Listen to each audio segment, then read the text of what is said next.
We are back at Bowman Gray Stadium, historic Bowman Gray Stadium, for the 73rd season of auto racing here for NASCAR. And we have the modifieds of the Brad's Golf Cars Modified Division. Let's give you the starting lineup. And we'll start out on starting 25th in the backup Tim Brown machine is the number 88 of Dennis Jarrett. And starting 24th is the son of Burt Myers, the number 14 of Slate Myers. To his inside, the number 41, that'll be Corey Lovett.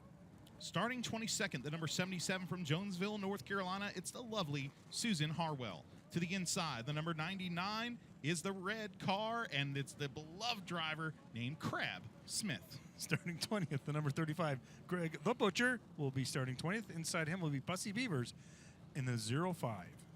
In the spot number 18 tonight, in the number 8 from Walnut Cove, North Carolina, let's welcome to the stadium for the first time this year, beautiful car for Darren Redmond. And then starting to his inside in the number 68, the Hillbilly Racing Machine, Brian Lofton. Starting 16th, the number 37, that'll be Mike Speeney. Inside of Mike will be Danny Probst, the number 3 out of Monroe, North Carolina. Starting 14th tonight, the number 79. It's listed as Josh Kosick, but we're going to try to find out. It might be Zach Brewer. There's some issues in the Hillbilly pit. To the inside, starting 13th tonight from Statesville, it's the number 92 of Brody Jones. Starting 22nd, the popular number 55, that's Jeremy Gersner, coming here all the way from Wesley Chapel, Florida. Inside of him, the number 51, that's Junior Snow out of King, North Carolina. And now your top 10 starters. Starting 10th in the number 69 Black Sand Company Machine from Winston-Salem, North Carolina, it's John Holloman the 4th. Starting to his inside in the number 5 Machine, the Greg Butcher towing car from Pufftown, North Carolina, it's the veteran Randy Butner. Starting 8th, the number 22 from right here in Winston-Salem, that is Jonathan Brown. And starting 7th from Mount Airy, that's the number 16 of Chris Fleming.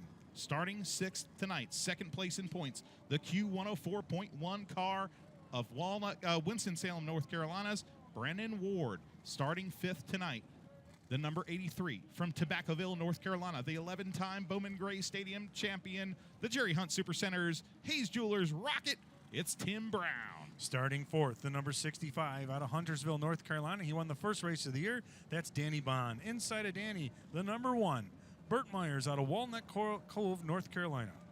And now the front row starters for tonight's first Twin 50 lap affair.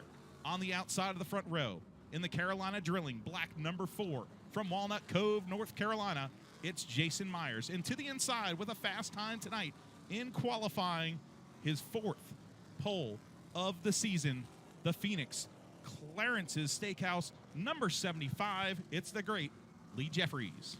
Well, I'm going to ask you a question. Do you think we can do this in one start, or are we going to take a couple chances? We're going to try, and we're going to find out right here. The modified set for Twin 50s. These are the drivers that live by the grace of God and 600 horsepower. Coming to you off of the north turn, the modifieds are green at Bowman Gray. Well, they took it, and Lee Jeffries will show the way as he's taking advantage of that pole position. As they stack up behind him, Jeffries is going to lead him down in turn 3 and 4 and maintaining that lead with Myers, the number 1, trying to get up to him as fast as he can. Burt Myers with the charge by his little brother, and now little brother Jason Myers files in the 3rd spot. Now the battle ensues right behind that. The number 83 on the inside, Tim Brown. Danny Bone on the outside, hanging on. All winners up in front of him there, and Tim Brown, we know, is one of the winningest drivers here. Still winless this year. And now the battle's on. You got Myers, and there you go. Brown, boy, what a stack of talent right there with Bond to the outside.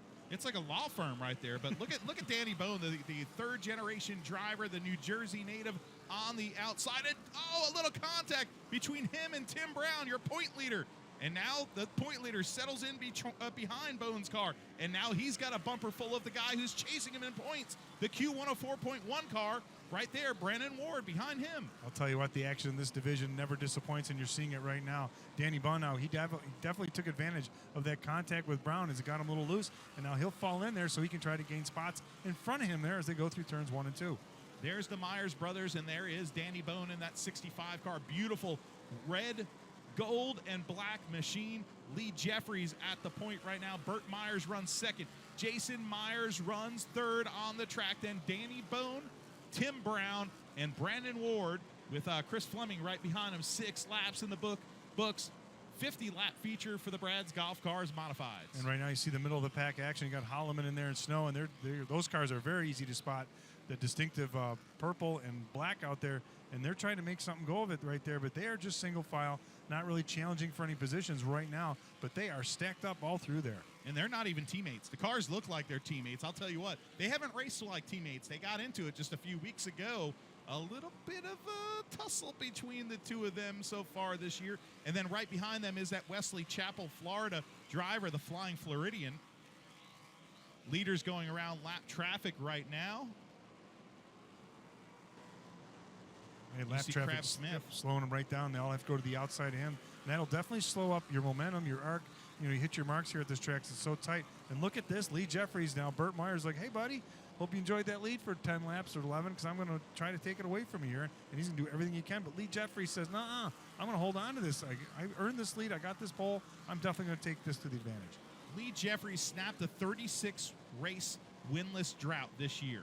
I'll tell you what, it was a feel-good moment here at Bowman Gray Stadium. He scored 4 poles, so they have speed in that 74. But he told me earlier today that engine, it's getting a little tired. I find that hard to believe because that thing was a rocket ship in qualifying. But he says he doesn't have the budget that some of these teams have out here. He has some great sponsors on the car. Yellow flag is out. Turn 92. Oh, Brody Jones in the wall. Brody Jones in that number 92 in the wall. Damage right front, to that right front. It looks like, the toe is out big time in that car. It looks like the tie rod might have broke on that machine. He's going backwards on the track. It looks like he's not happy with somebody. And he's going after John Holloman. Is he? I don't know. He's steaming right there. He's mad at somebody. And these other guys like, I'm just going to get out of your way. Oh, I think we found him. I think we found who he's mad at. It's the hillbilly car that we think is Zach Brewer, and it is Zach Brewer in that number 79. Brewer having some troubles on the power plant of that car and now going to the backup machine. Brody Jones pulling his car in front of him, not happy in that number 92. That right front is a mess. Look right at this. See?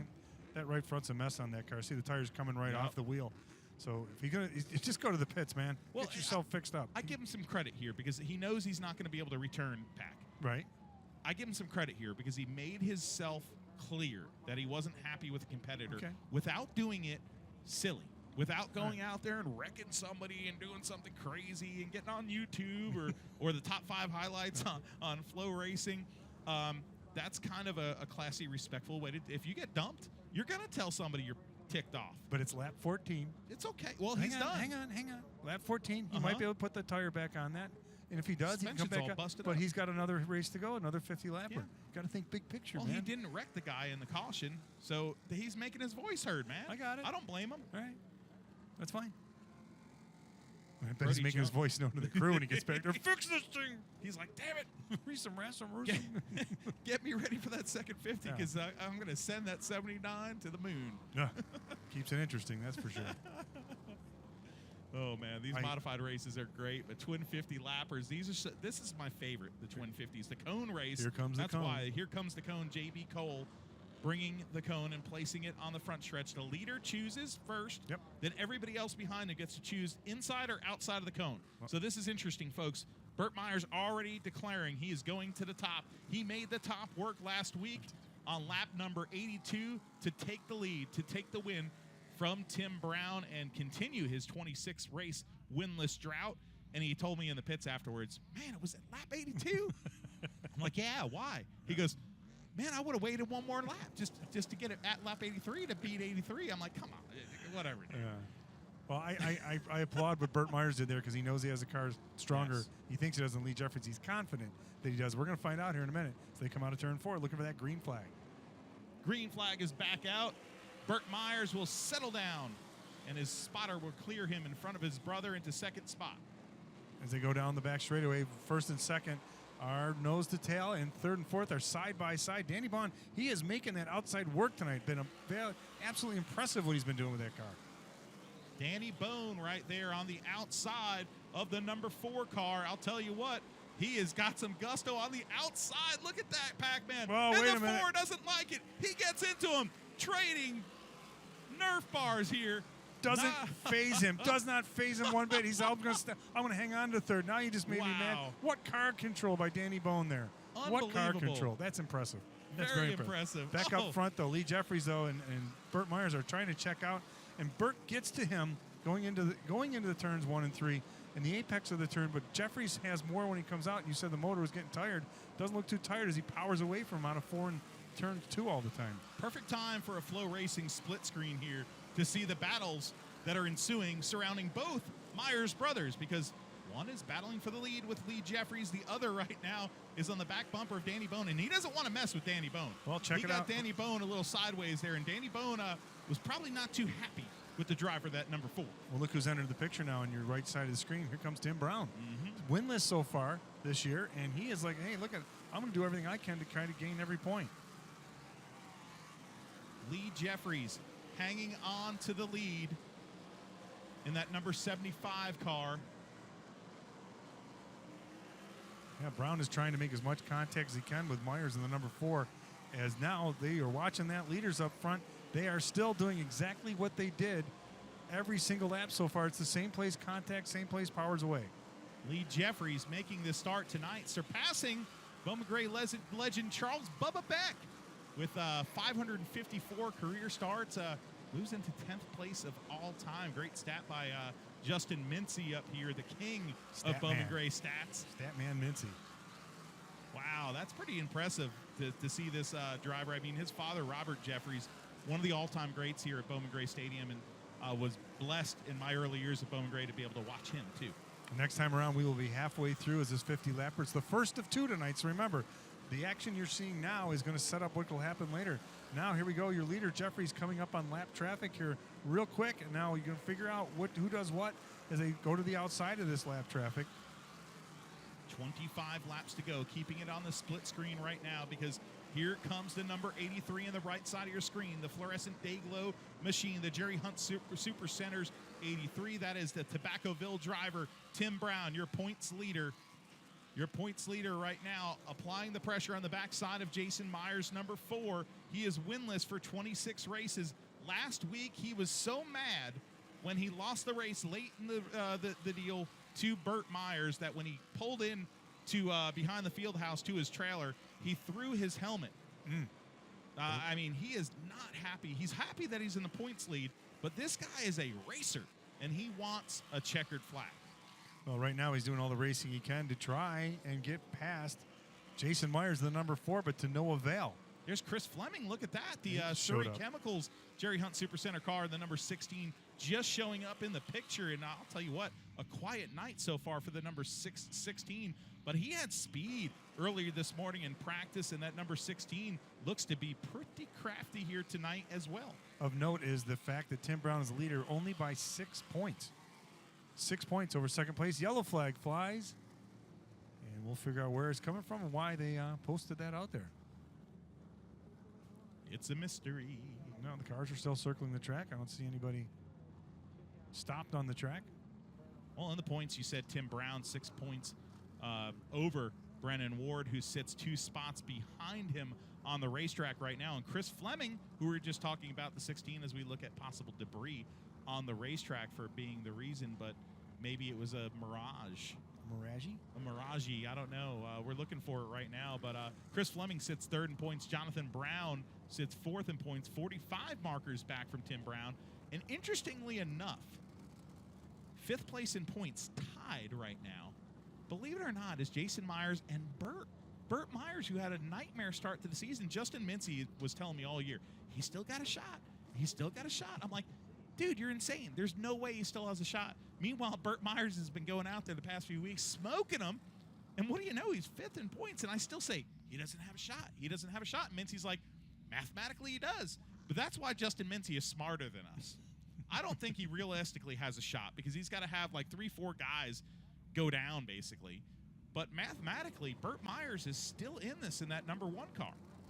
Well, speaking of Burt Myers, now, on those few laps before the caution came out, he was fading farther back from Jeffries. Now, I'm pretty sure he's probably going to take that outside again. But if he doesn't have the power to get around him, or something was happening with him, I think he's saving his tires. I don't want to think that on a 50-lapper. I think so. On a 100-lapper, we'll find out. But now here's another opportunity for him to get outside. Now, if I'm Lee Jeffries, I'm like, here we go again. Danny Bone's right behind. Look who's coming up to 4th spot. Hello, Tim Brown, now into the top 5, says, I'm going to take that outside. We've seen him do that quite a few times this year, and has worked out to his advantage somewhat. Some of the races and some he just got left to the outside as everybody freight trained him. This is raw. This is bravado. These are big bumpers, big tires, big engines, and big everything else. Side by side, double file restarts, jet fighters in a gymnasium. That's what the modifieds sure are here when they take the restarts, double file. And we love to see it every single week on Flow Racing. And we're anxious to see it, and so was Lee Jeffries. What happened there? Somebody didn't go. All right, we'll find out here. We was talking. We didn't know if how much power that if Burt Myers was holding back on him there. Now they're going to get up there like, okay, let's go. Gamesmanship? It happened last week. Why not? It might be. It's Bowman Gray. It's a quarter-mile track. There you go. They're coming out 3 and 4. The lights are off, and let's look for the starter. 2 veteran drivers fire to the throttle, sideways off of the north turn. Here they go into the south turn, side by side. Myers on the outside, Jeffries on the inside. Myers goes for the spot. They get together. Jeffries in the wall. Jeffries bore the brunt of that decision as they tried to get there. More cars pile in there, too. Holloman's in there. Snow's in there.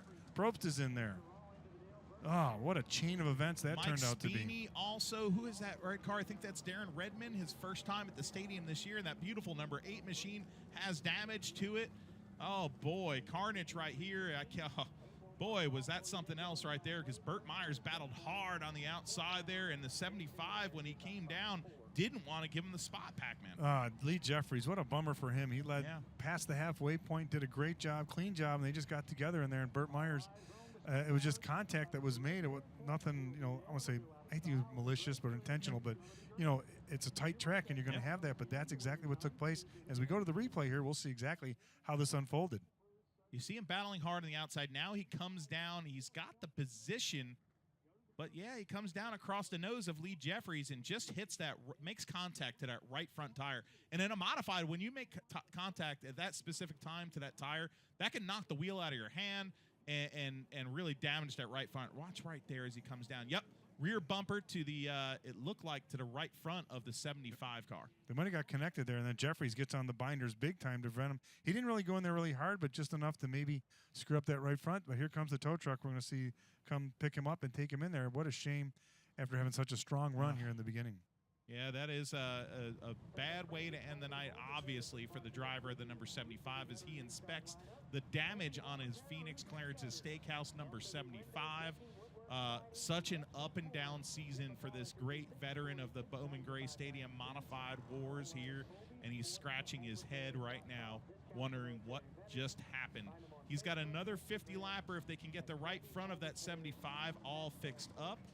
As he does a little work for the tracker. Did you see that? He found something on the track and threw it off. Good job there, Lee. Just want to throw something. He was mad. I just got to, can I say something really quick? I want to Sure, say something we got personal time. here. Lee Jeffries, I just want to say what a class act human being he is. He was standing in the pit area today, and I haven't been able to bring my son to the stadium all year, my little 6-year-old, and we usually sit in the stands here. This is our thing. So today I got to bring him in the pits, and I know I'm being a proud dad here, but Lee Jeffries and I were talking, and he looked down at my son, and he said, "Hey, Hudson, you want to sit in my race car?" Cool. And he brought him over there, got him in the race car, and they talked. And I was like, that's a class act. That reminds me of when I was a child, and I sat in Dick Trainor's number 5 modified. That was the first modified I ever sat in, and I'll never forget that. And, yeah, that's something else right there. A classy gentleman right there in that number 75.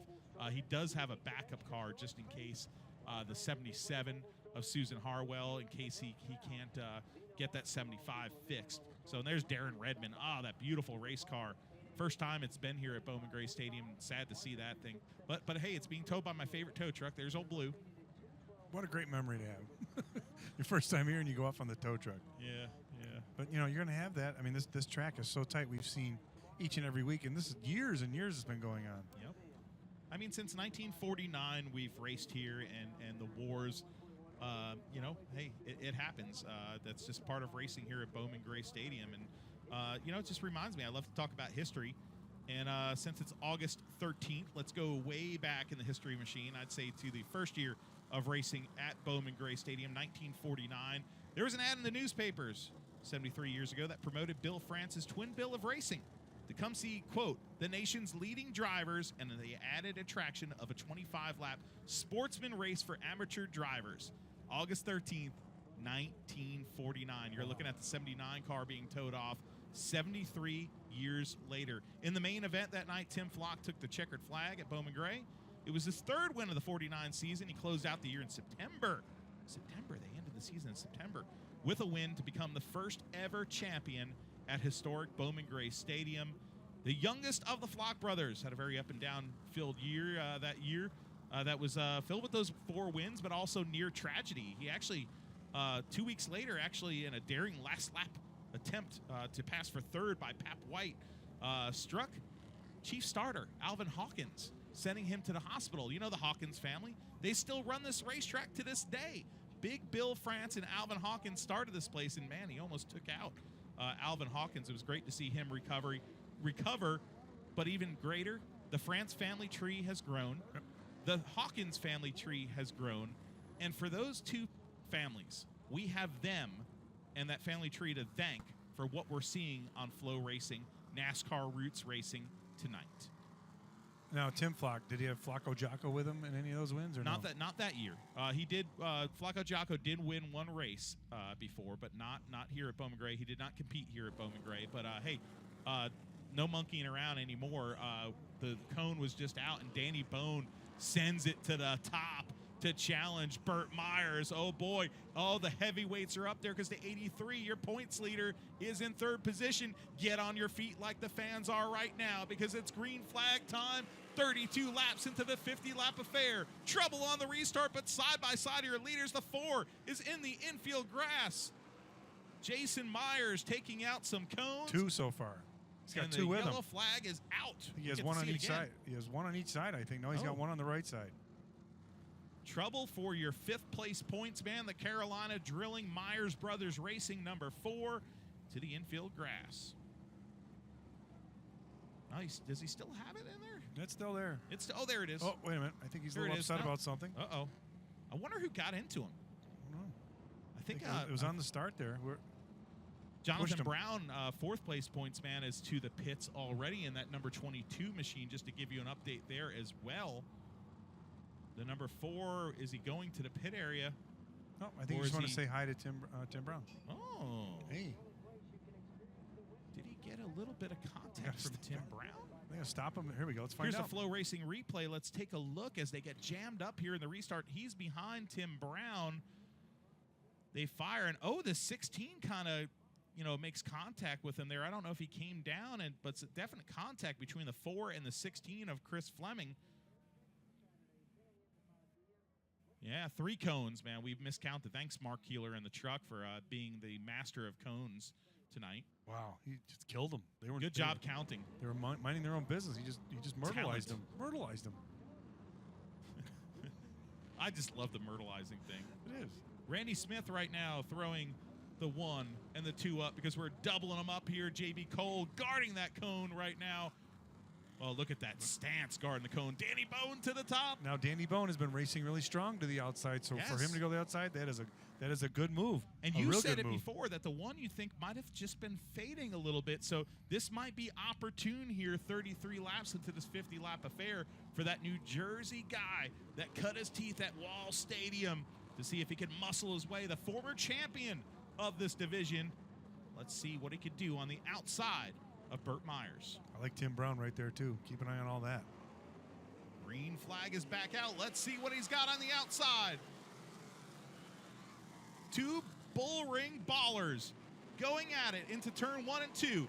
Bone tries to hang on desperately to the outside, but here comes Tobaccoville's Tim Brown to the bottom. Brown will lead the way. Now Bone falls behind him, but I think he's going to stay to the outside. He thinks it can work, but if he does that, Tim Brown's going to shut the door so he can't get in there to get to the low position. But Bone seems to be happy right there to the outside, racing him for all he's worth, and he's keeping up to Burt Myers for the most part. What a charge on the outside by the New Jersey native. What a charge.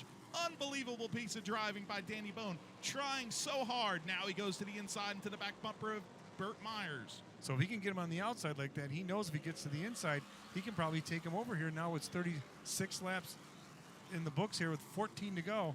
Oh, me, oh, my. Let's see what happens when they come by because I'm watching them going to turn 3 and 4. So far, nothing really dastardly there, but Burt Myers is now opening up a lead. Brandon Ward sits 5th in this battle right now.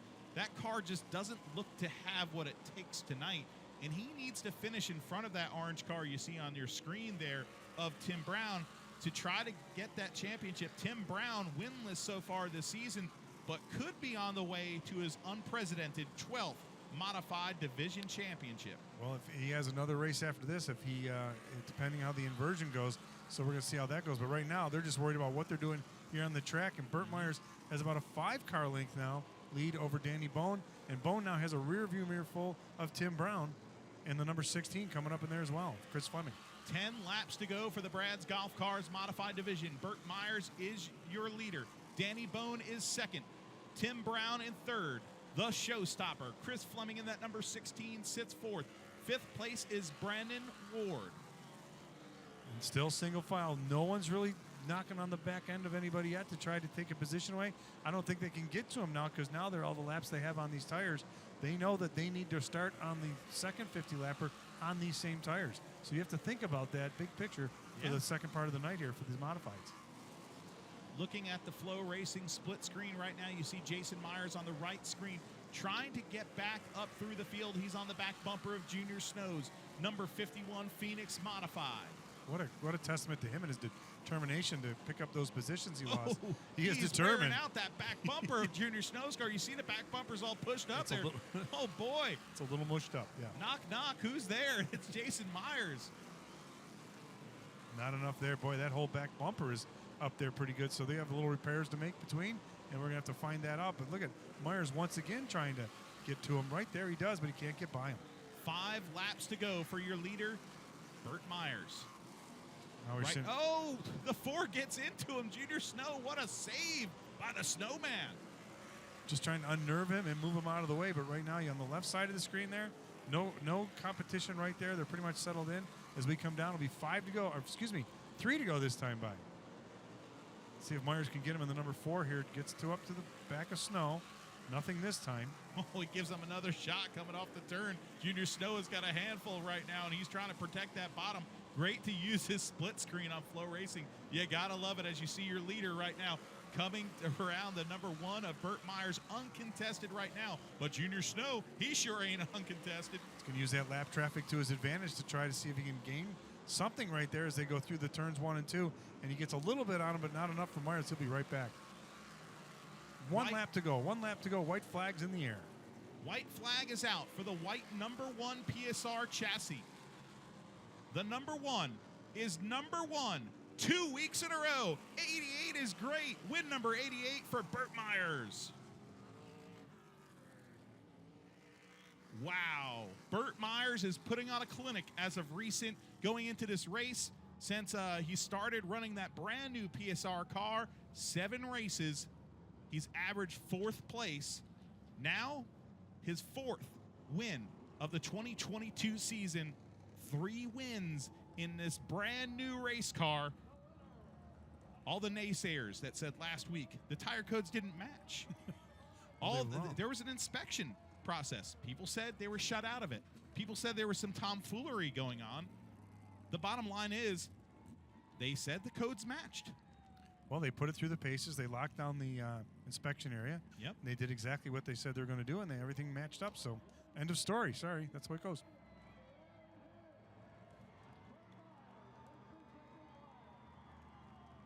Since the break, Burt Myers has 8 top 10s and 8 starts with 6 top 5s and 2 wins. That's a pretty good way to come back for the second half of the season. That's pretty strong. Yeah, 3 wins now in this car. This has just been a performance. Like, if he didn't start out the season so awfully, Justin Mincy would be right, and he'd be in this points battle. But, yeah, he's trying to prove me wrong here. You know, getting this win right now, that he's got a spot here potentially for a championship. It is the long shot of long shots. Vegas would probably give it like 38-41 to 1 odds right now because he's so far back in 5th place in points. But this win definitely does something for Burt Myers. His car looks like it's stalled in turn 3. I need a push, dudes. He's like, give me a push. There you go. get the John Deere, the green tractor there. Let me Yeah, it's a push John around. Deere. It's green. John Deere. I didn't want to be assumptive. You know, hey, 2 weeks in a row, though, for the number one. Last week, of course, his young 14-year-old boy, Slate Myers, making his debut here at the stadium. So getting to share that in victory lane afterwards, his son making his first start and him winning such a big race last week in the Great Clips 150. And now the Myers family will surround that number one for the 88th time. Let's send it downstairs to the victory lane celebration.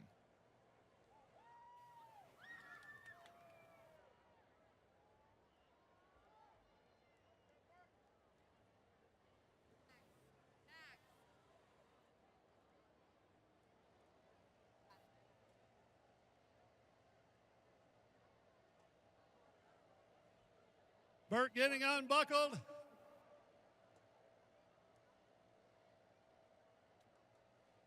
He reaches into that bag. We'll find out momentarily what number he drew to start the second 50-lap event.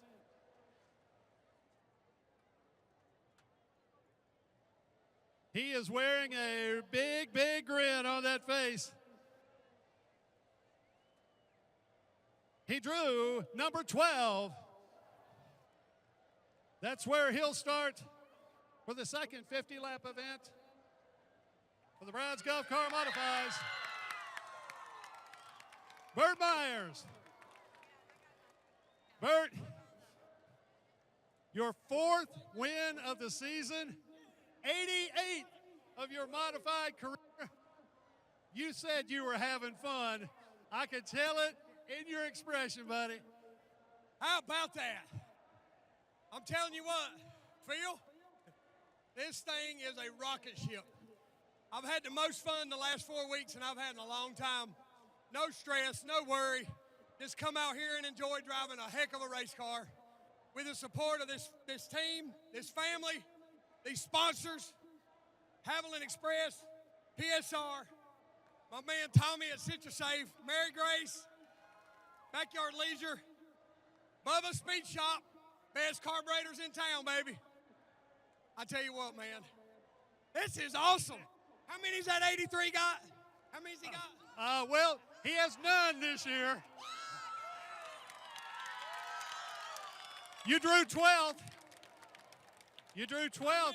I wasn't trying to be disrespectful. I meant for the all-time wins.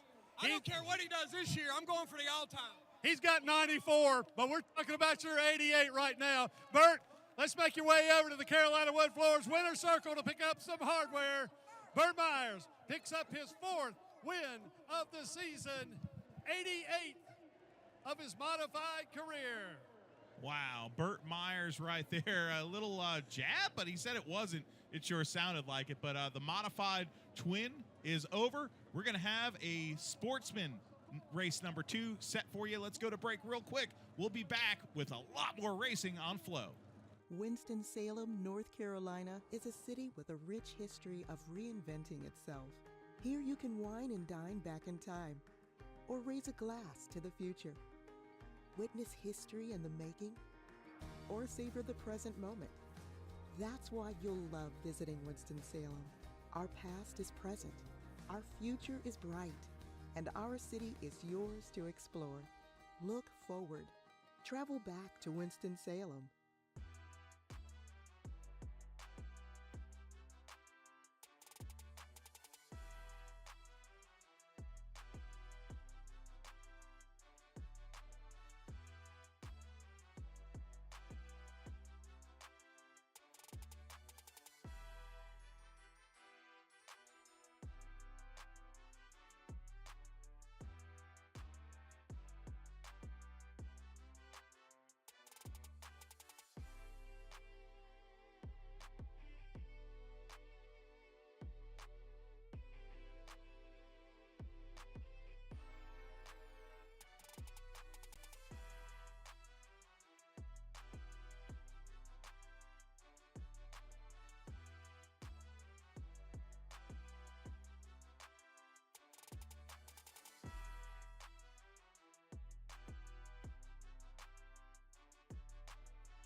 Oh, boy.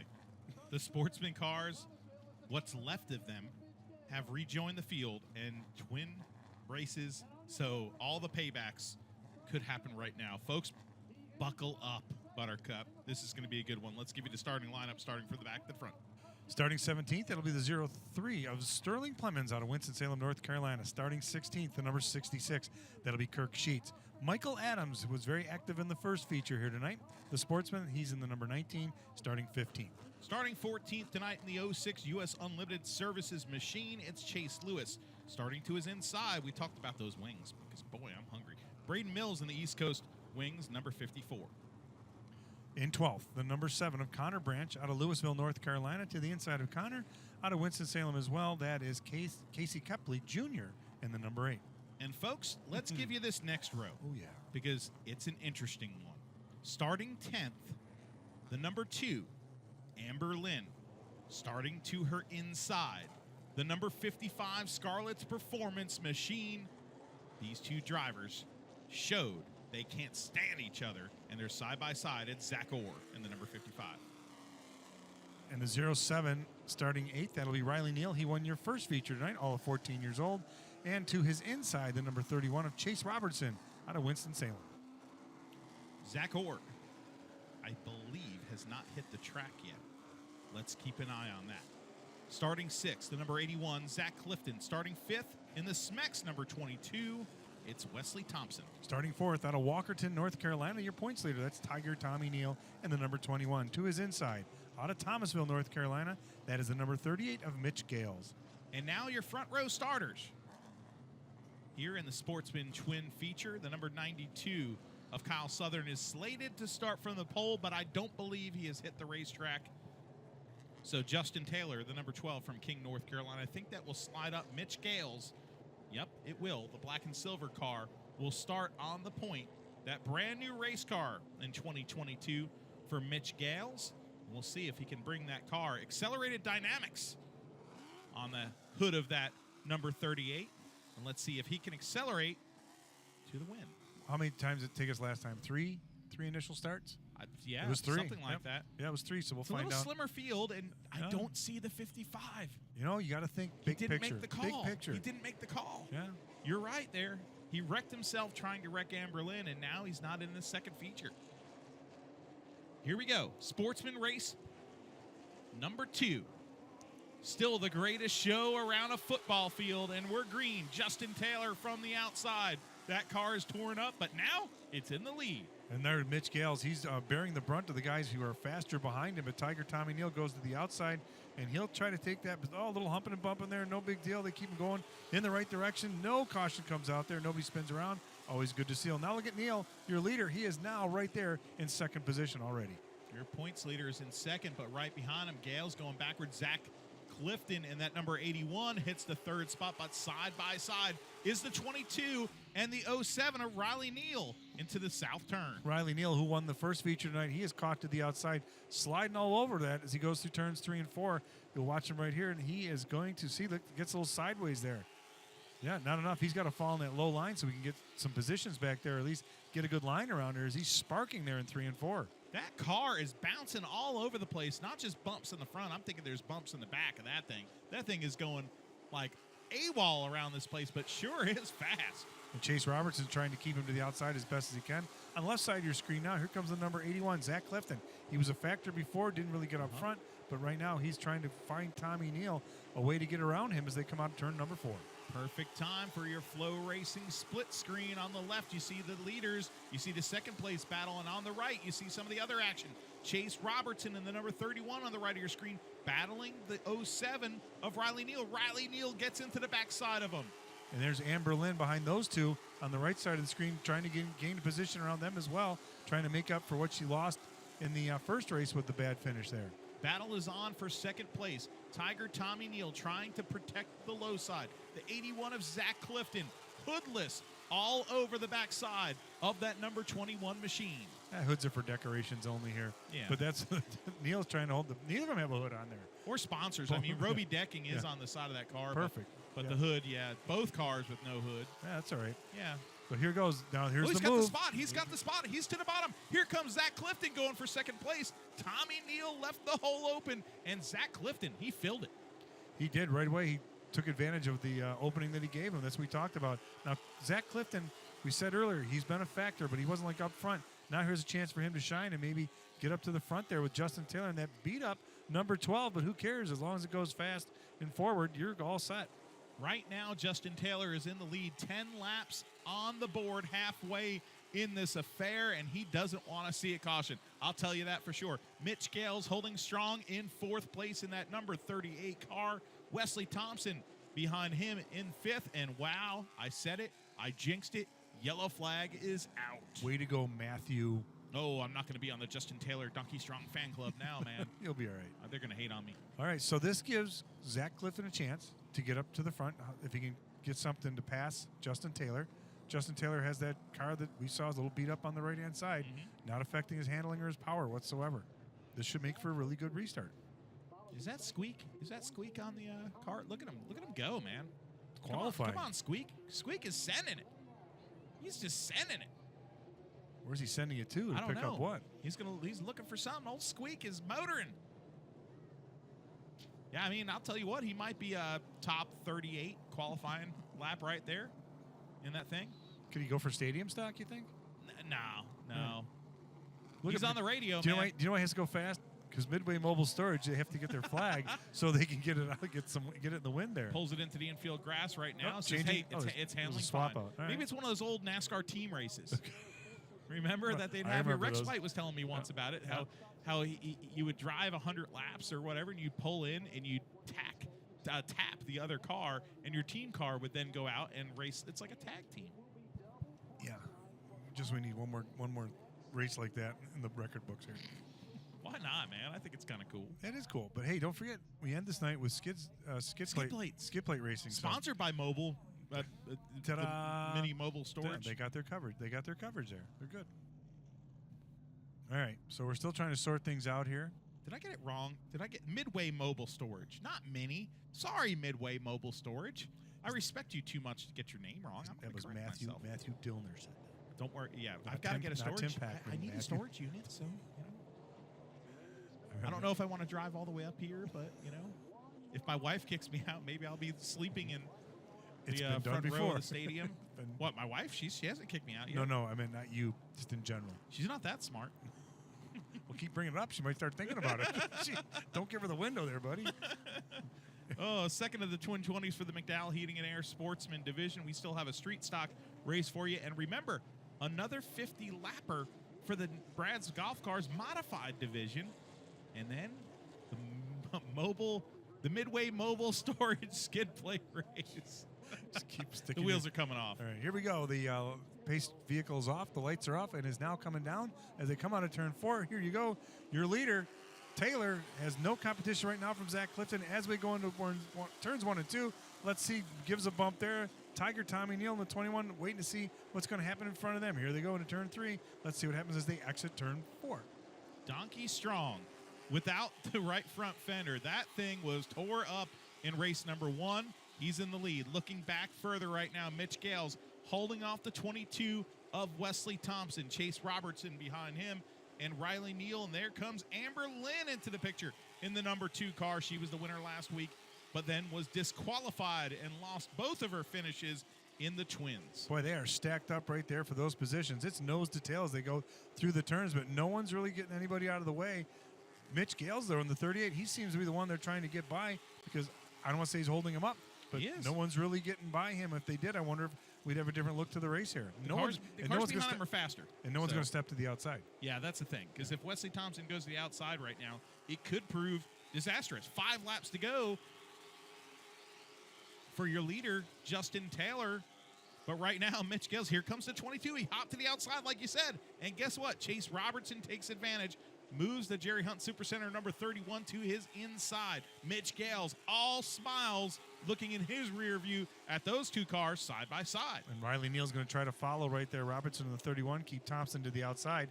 And here comes Amber Lynn. She's right there to see what happens as well. She's going to follow Neal, see if she can gain a position on the 22 of Thompson. I got to tell you, that 31 of Chase Robertson has been one of the cleanest race car drivers in this division and deserves a lot of respect for how he's run. But now on the left side of your screen, the battle is heating up for the lead right now with 3 laps to go. Justin Taylor, 2 laps to go.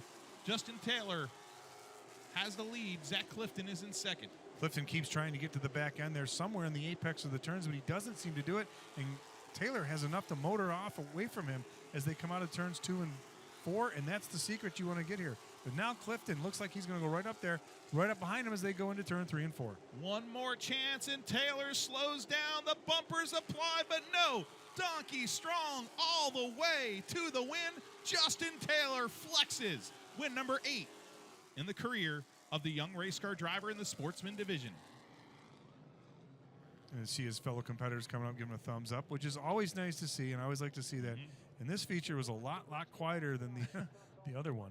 Usually the second of the twins aren't, but we lost some race cars in this one. Some. Yeah. Yeah, some top runners didn't compete, including Kyle Southern and Zach Orr not answering the bell for the green flag of this race. So, but hey, the guy that looked like that thing was tore up to pieces was the driver of this number 12 machine. And right now, Justin Taylor is all smiles as he gets the checkered flag and the Wade Interiors Serve Pro. Kevin says yes.com. Number 12 car. Celebration will be on in this pit area. These guys like to party. It doesn't have to look pretty or to go fast. It just has to go pretty fast. Remember that. I like that. Thank you. I like that. I used to pull one out once in a while. I mean, yeah. But I mean, yeah. hey, look, he's getting the checkered flag back there from somebody, or is that a shirt?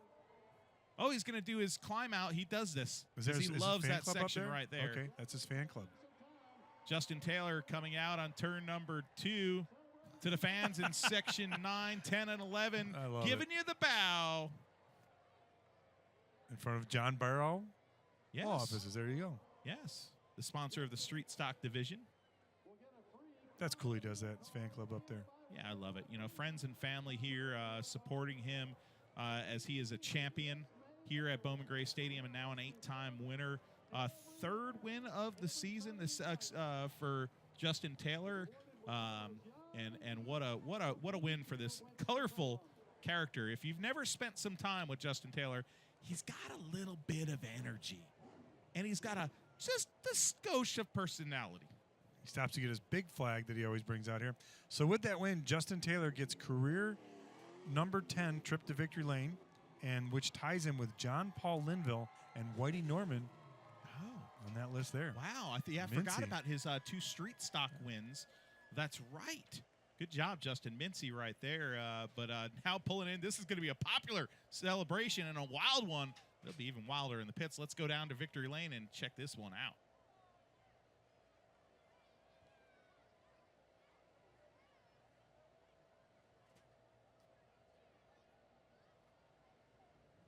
Justin Taylor had a little tough luck in that first 20-lapper, but got some redemption in the second one, picking up his 3rd win of the season.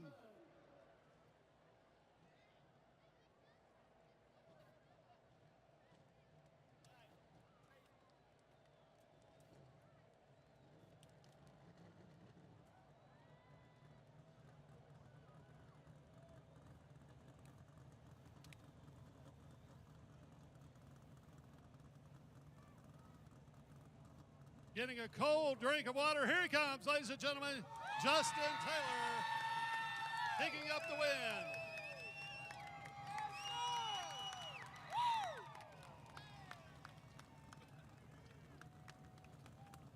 Justin.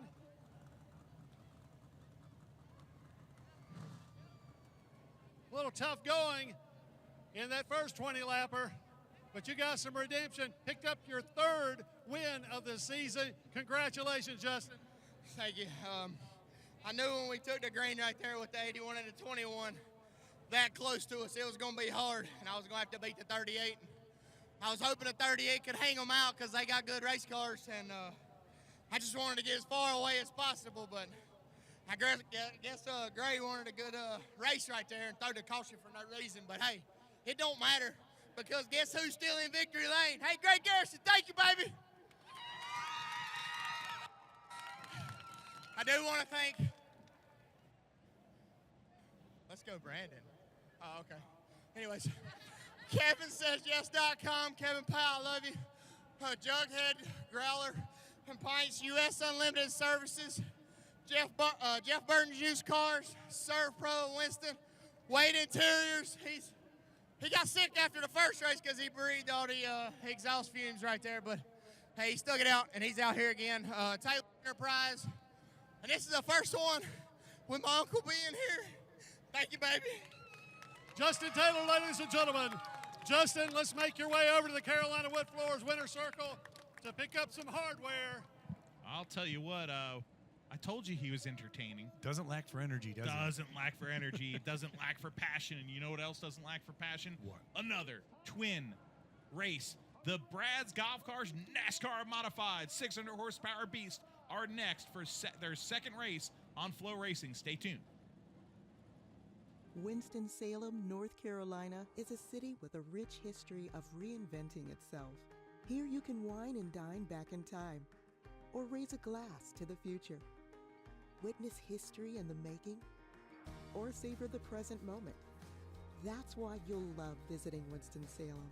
Our past is present, our future is bright, and our city is yours to explore. Look forward. Travel back to Winston-Salem.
Ladies and gentlemen, the Mod Squad has hit the track.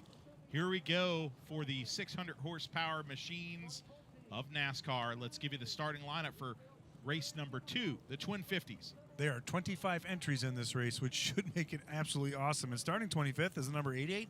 That is Dennis Jarrett. In the number 14, starting 24th, that is Slate Myers. In the side of Slate is the 41 of Corey Lovett.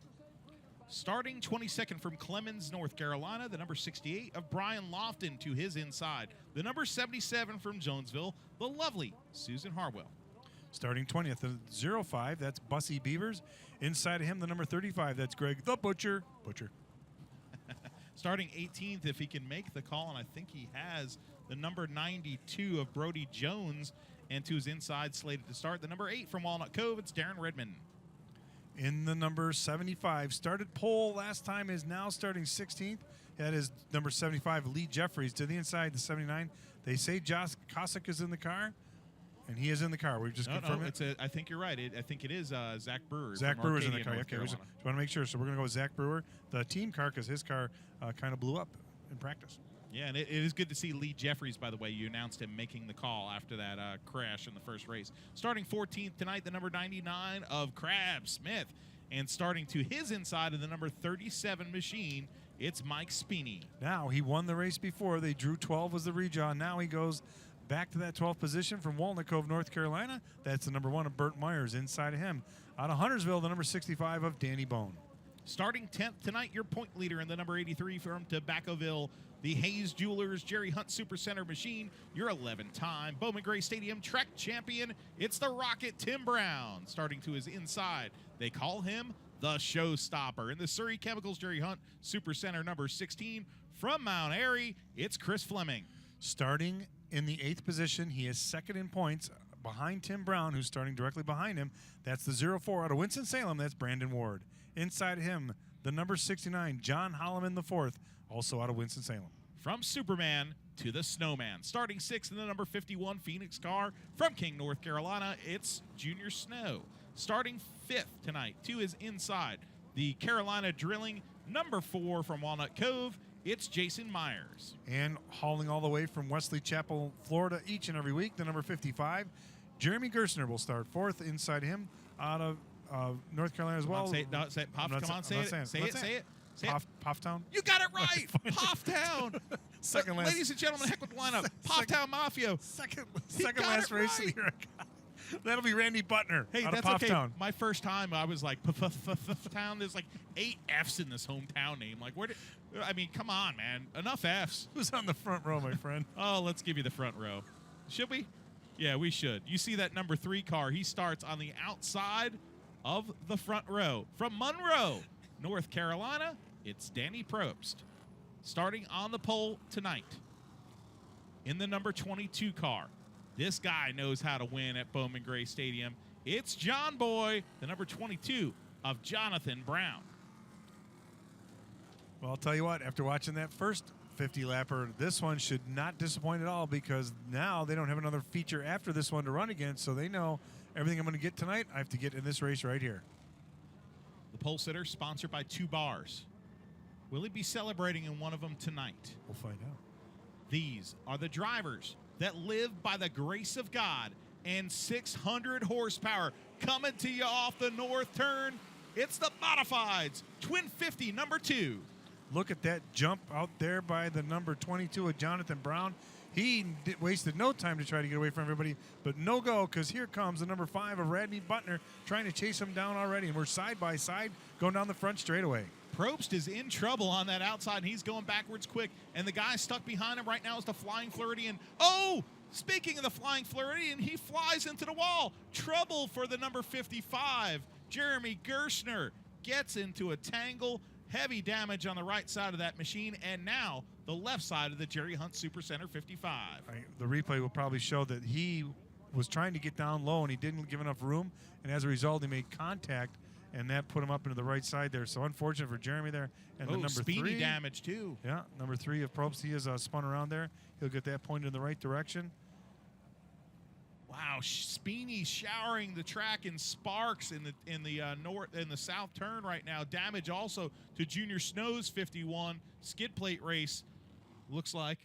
Let's see the Flow Racing replay here, and let's see what happens. The number 3 of Probst slowing it right there, and that kind of checks up the 55, and he gets a little bit of. Did he get a right rear wheel from Fleming? I think he did because that sent him up there. Now there's nothing Jeremy can do. Burt Myers is involved. Yep, right there, a little bit. Did he knock the right front tire? Look at that right front tire. Did he get some damage to it? I don't see the one right now. Well, he gathered it together and he's going in the right direction. But as you see here, Jeremy in the 55. He gets, right there, and he gets sent up the front end, gets sent right up. No place to go. He hits that outside wall. Right front is damaged. He can't control that car right now whatsoever. Junior Snow gets on the binders there, and you see the right front right there of Myers got up. Myers. That could be trouble on the right front, towing that car, the right front tire in or out. Let's see when he passes us by here. These 2 guys had nowhere to go, so they got right into Jeremy there on the infield. It looks like Burt Myers' car is okay. You think? I don't know. The right front might be a little towed out. We're going to find out here in a minute. Oh, I think he's going to bring it behind the field house. Here comes the number 1. He's going to go bring that machine. Oh, he was your winner in the first Twin 50. Now trouble for Walnut Cove's Burt Myers. He pulls that brand new PSR race car behind the field house. They're going to get a look at that right front tire. I don't blame him one bit because if I'm him and I know I'm going to go fast and pass a bunch of guys, I want to make sure that I can do that with my car handling properly and for the safety of other drivers that nothing comes flying off that car. Yeah, he could be a little towed out there, it looks like. So, Pac-Man, you said it right. He's got a fast car, but he also has an advantage. These Twin 50 lappers, as opposed to the Twin 25s, have the double file choose restart cone. Correct. And I love that thing. I think we should be racing with it every race. But guess what? I don't run the racetrack. We just run our mouths. We don't run the racetrack. I love the cone, man. Yeah. And so do the fans. And so does JB Cole. Right now, he can't wait to get that cone on him. Well, we made it 2 laps into this 50-lapper before we brought out the caution with some little excitement going down the back stretch there. We're having fun right now because right below us are the flagmen, and they're looking up at the tower right now, and almost like they're taking our cue. But hey, he's taking out the black flag and threatening to black flag the announcers now. One of us, just you. One of us, probably me for all the bad things I say about our flagmen. There he is right there. There's Randy Smith and JB Cole. And we missed the black flag, Keeler, but that's because, I mean, there's no way you would think. I mean, how could you know that a flagman was going to black flag an announcer? I mean, that's probably the first time in history. It's not that you haven't earned it. Oh, JB Cole waving off somebody. Look at him. He's looking like he's doing. Is that John Travolta? I don't know what that was. What is that? He's the new disco turkey. Kate's Brothers. Is that your mascot? My Lord, what is he doing there? Now he grabs the cone. Maybe he's going to dance with it too. JB Cole is losing his mind out there, showing some Travolta moves. He needs some sparkly pants or something. Did you see that move? That was stunning. I'm speechless right now. Sorry. Well, here we go for the choose cone. Let's see. Of course, the leader's going to choose the inside. Randy Butner elects to go to the bottom. Here comes Jason Myers to the top. Probst somehow is in third. Because the caution waved before he spun. Chris Myers electing to take the outside and not start behind Probst, who seemed to have a little struggle with that 3 car on that first start. So we'll see here. We better catch up quick here. Jason Myers to the outside. Bert's back. Bert Myers has returned to the track. Thank you for pointing that out. That is a big thing. And right now we're not going green because the 79 of Zach Brewer is now stopped. The Arcadia, North Carolina driver. He pulled off quick there too. Wasn't like a gradual. He just pulled over and stopped. He didn't go for a slow roll. Did I say Chris Myers? Did I Did say you? Chris Myers and not Jason? Oh, Chris Myers from Fox with that distinctive voice. Oh, man, this is the flip-flop. Shorts wearing BA modified driver, Jason Myers. Right. Sorry, Jason, you're not Chris. Hey, Chris is awesome at what he does, but he's no modified driver, man. Do you know what Chris did when he started his career before What? he got into radio? He would call a local radio station, give an opinion, then call back later and debate his own opinion in a different voice, just so he could get on the air. True story. True story. He would do that. He's such a fun guy, Yeah. actually. Oh, my gosh. Useless trivia. Hey, man, nothing's useless, man. All right, so here we are. Now the lights are off. We're going to do this again, line them up again. Side by side. Looking for a clean restart on this one.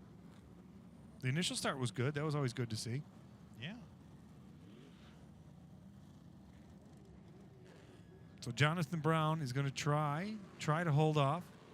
Jason Myers on the outside there now. They're getting ready to race. These guys want to go.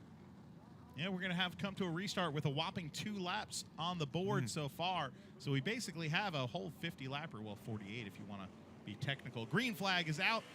John Boy has the spot. Can the 4 tuck in behind him before the 69 gets there? Yes, he does. Right behind him, a little stack up. Butner in 4th position, side by side behind him. Brandon Ward on the outside right now. He needs a few valuable spots to get ahead of Tim Brown, but right now he's on the outside. That's very interesting. Here comes Brown to the bottom.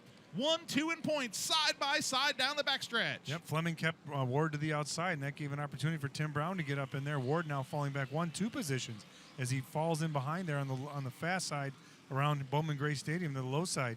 Not a whole lot of side-by-side action, so we're going to watch the front there, and we are going to see that still it is the number 22 showing the way, Jonathan Brown. Wow, that was something else right now, and now you have John Boy at the front. Now they're single file pretty much all the way around this track. Spin. And Coming out of Probst 2. has spun in a cloud of smoke.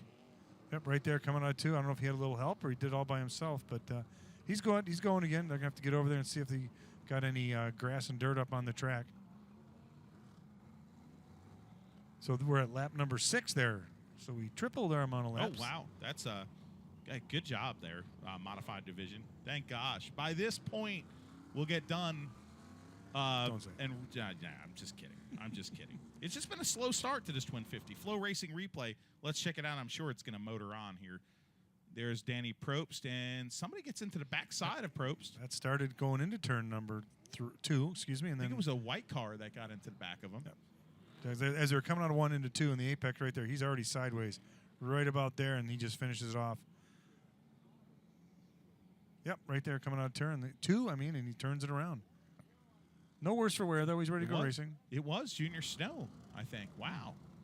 Junior's getting some good TV time tonight. Snowman. With his actions. Well, here. he hasn't had good luck tonight, and I'm going to blame that on myself because his mother offered me banana pudding.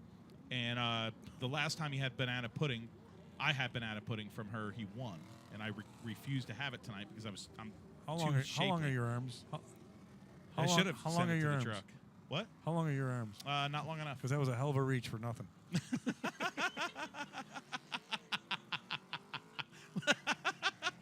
All right, here we are. We are side by side. They're choosing in the cone, and the lights are off around the pace vehicles. So we are going to look for another great start here. See if anybody can take advantage here as we get down. We're all the way up to 6 laps. So 44 to go for you kids scoring at home. Here we go. Jonathan Brown. Jason Myers on the top. Superman John Holloman right behind Brown on the bottom. Green flag is out. Holloman just lets him have the spot there. That was some nice driving and gentleman driving by Superman in the 69 as he tucks in to 3rd position. Buntner now on the inside and 4th, and to the outside, Chris Fleming's trying to get to the bottom. Danny Bone's not going to let him have it.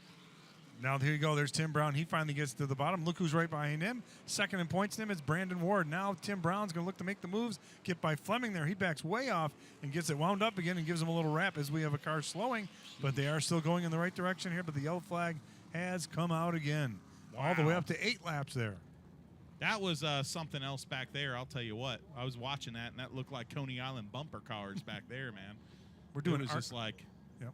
That was Danny Probst with some damage on his cars. I think he's going to finally take that number 3 to the pit area. Oh, yeah. You see the spark showering from the number 3 cars. He goes back behind the field house. We're doing arc racing tonight. You know what that is? 2 by 2 laps by 2 laps. Oh. Here comes the replay on Flow Racing here, the Flow Racing replay. And let's check it out right here. Let's check out the checkup. As Tim Brown hits the brakes, then they all hit the brakes, then Junior Snow hits the brakes, 55 hits the brakes, and Danny Probst does not. Right front is flat on the number 3. Watch right here. You see in the right of your screen, Junior Snow, the 55, and then boop, Probst.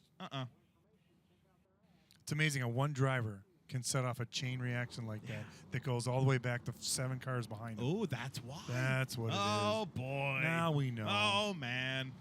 Not a full moon, but it's still close enough to be spooky. No, it's look at the top right there. Yeah, look at turns like 1 and 2 there. Look at turn 1. We're at Bowman Gray. Isn't that close enough? Close enough, man. I'll take it. Yeah. I mean, horseshoes, hand grenades, I don't know, whatever. Here comes the cone. It'll be coming out again. We can line them up, see if I think pretty much everyone's going to choose the same position they had, unless maybe Tim Brown will do what he's done several times. And I know I'm repeating myself, but he repeats doing it, so I'm going to talk about it. Oh, hey, You're dead on right there. Takes advantage of the outside line. I think I'd be wondering to see here if Danny Bone, who currently sits in 5th position, takes the outside here and can maybe gain a spot or 2. I think he's going to do it right here. You're right. Yes, there he goes. Here comes Danny Bone. He goes Bone. up to 4th. Nice call. Danny Bone is a very calculated, for a guy that raced at Wall Stadium and cut his teeth there, those guys are usually bullring bruisers. This guy is one of them. He's aggressive, but he's very smooth, and that's why a heady race car driver, smooth race car driver like him, that was the move for him right there. So Tim Brown stayed on the low side because he knows enough guys went by him. That's to his advantage, so he's 4th on the inside row. Oh, towards the outside of him was the number Q104.1 car, Jason Myers slipping back. Here comes Superman to the bottom right there. John Holloman trying to get into the 2nd spot. Myers is hung up on the outside groove. He's going to try to get that number 4 to the bottom. Here he goes right now to the bumper of the 69. The 69 doesn't like it. He washes up, but give the number 4 the spot. Boy, he took a close chance. That was a game of inches right there as he took that position. And now you see Tim Brown and Fleming battling it out back there. And he's going to take advantage and loses 2 spots. Oh. Fleming does. Did you see Ward there? Yeah, Brandon Ward right there. He follows him right behind, so he's trying to keep the points battle even closer than it was before tonight started. And he needs to keep that 83 in his locks, and he needs to, quite frankly, get by him because the 83 is ahead of him in points. He's got to finish ahead of him. And you see on your right side there, that is Burt Myers caught to the outside of Jennings. And they are going to... Jeffries. Yep. Jeffries. And he has them right there, but he is not able to take advantage of that, so he'll fall back to the inside. Burt Myers back out there again, trying to pick up a bunch of positions. Well, that's interesting right there because Jeffries and Burt kind of got together in the first race. So I wonder if there's any hesitancy by Burt to try to pass Lee Jeffries' number 75 car. Looking at the split screen, as we love to do here on Flow Racing, you see Butner get a little out of shape right there. He's going backwards right now, pretty fast in that white number 5. Brendan Ward now trying to pass him on the outside. So Tim Brown took advantage of that. Now he's getting away from that pack that he was stuck in there. Now he's in 5th place, trying to catch 4th and 3rd in front of him. Let's see if he can do it. We're only 16 laps into this race. 16 laps in, and Jonathan Brown. John Boy is in the lead. Jason Myers is 2nd. John Hollam in the 4th. Superman is in 3rd. Danny Bone is in 4th. Your points leader, Tim Brown, is in 5th. Brendan Ward right behind him. Randy Butner, Chris Fleming, Lee Jeffries, and Burt Myers. Danny Bone, he wants that 3rd place, passing Holloman right there. Watch as he gives him a little bump every time they get into the turns right in the middle as they exit, but it's not enough to get him out of sorts, enough where he can make the pass. You're looking at the screen right there, and I'll tell you what, you're right. That is a whale of a battle there, Pac-Man. Superman trying to hold off the number 65 of Danny Bone. 3rd-generation driver. His grandpa, Parker Bone, was a stalwart in the Northeast in the old sedan days of modified racing off the Jersey Shore. And his father, well, he was a race car driver too. Eddie Bone was one heck of a wheelman. But Danny Bone, a former champion here at Bowman Gray and one of the best in a modified in the Southeast. Now they're making their way around the lap traffic there. As you see, that's Holloman right there, still running in 3rd.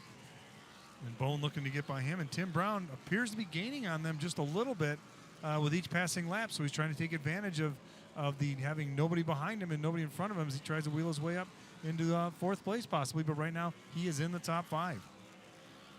Danny Bone is stalking him right now. He is all over the backside, but using his bumper kind of sparingly, trying to do it the right way, trying to set him up for a nice run off the corner on the bottom. And that is tough as the yellow flag comes out for the 242nd time in this 50-lap affair. I've told you a million times, don't exaggerate. Our sarcasm together right now is not healthy. It's the full moon. We're going to blame it on that. It is not healthy. It's the almost full moon. It's okay. I love sarcasm, but I usually don't lead with it. But once I go there, it's tough to get out. It's like being stuck in like a booth or something. You can't get out of the sarcasm booth. So we're figuring out what the yellow is for here. The track officials we're seeing next door, they're pointing to some possible debris. Yeah. Maybe in turn number 3 there. All right. Well, the caution has been waived.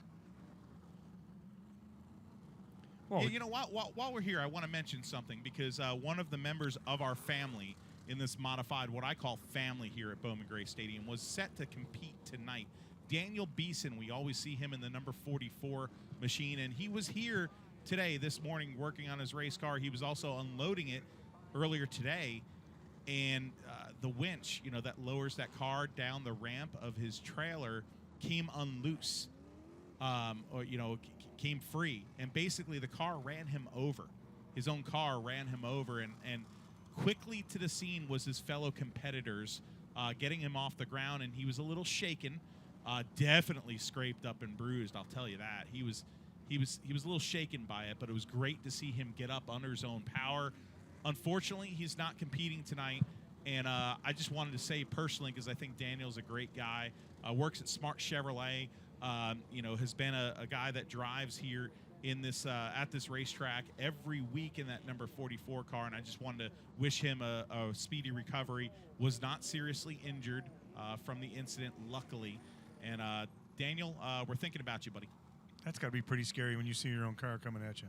Oh yeah. I mean, I tried to make it light on him because they were starting to joke around to make him feel better, and I said, "Hey guys, now remember, don't run over him tonight because he's already run over himself." You're such a big help. It was terrible help. Sorry, Daniel. Okay, so we can scratch motivational speaker off your future things. All right, here we go. We are side by side. The cone has decided the positions where they're going to be, starting where he was when caution came out.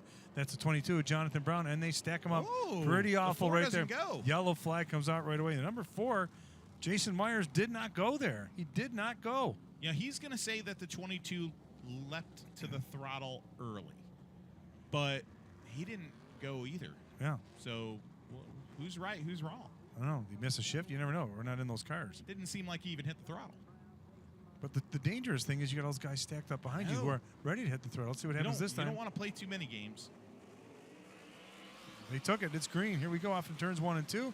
It'll be the Jonathan Brown in the number 22. With Myers now, he's falling right back in there, so they're first and second. And the battle on for third place between Bowman and Holloman. Look at Danny Bone charging hard on the outside, but contact. Trouble between Danny Bone and Superman. Oh, no. Superman comes up through the track. Oh, my gosh. Almost wrecks your point leader. Oh, my gosh. Whoa. He almost took out the point leader and almost took out second place in points, trying to save it through the grass in a very daring, bold, and, well, hairy move.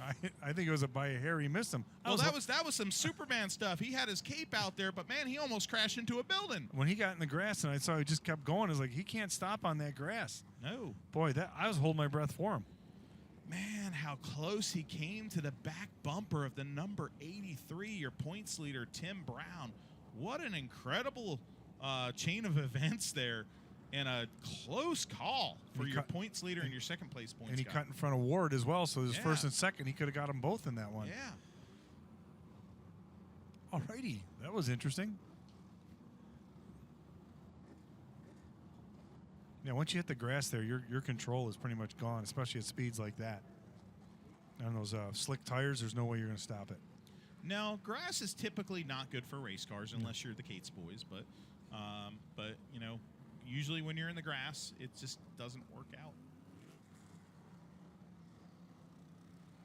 Let's go to the Flow Racing replay here, and we'll try to give you a look at it. You see side by side right there. That's where the contact gets made.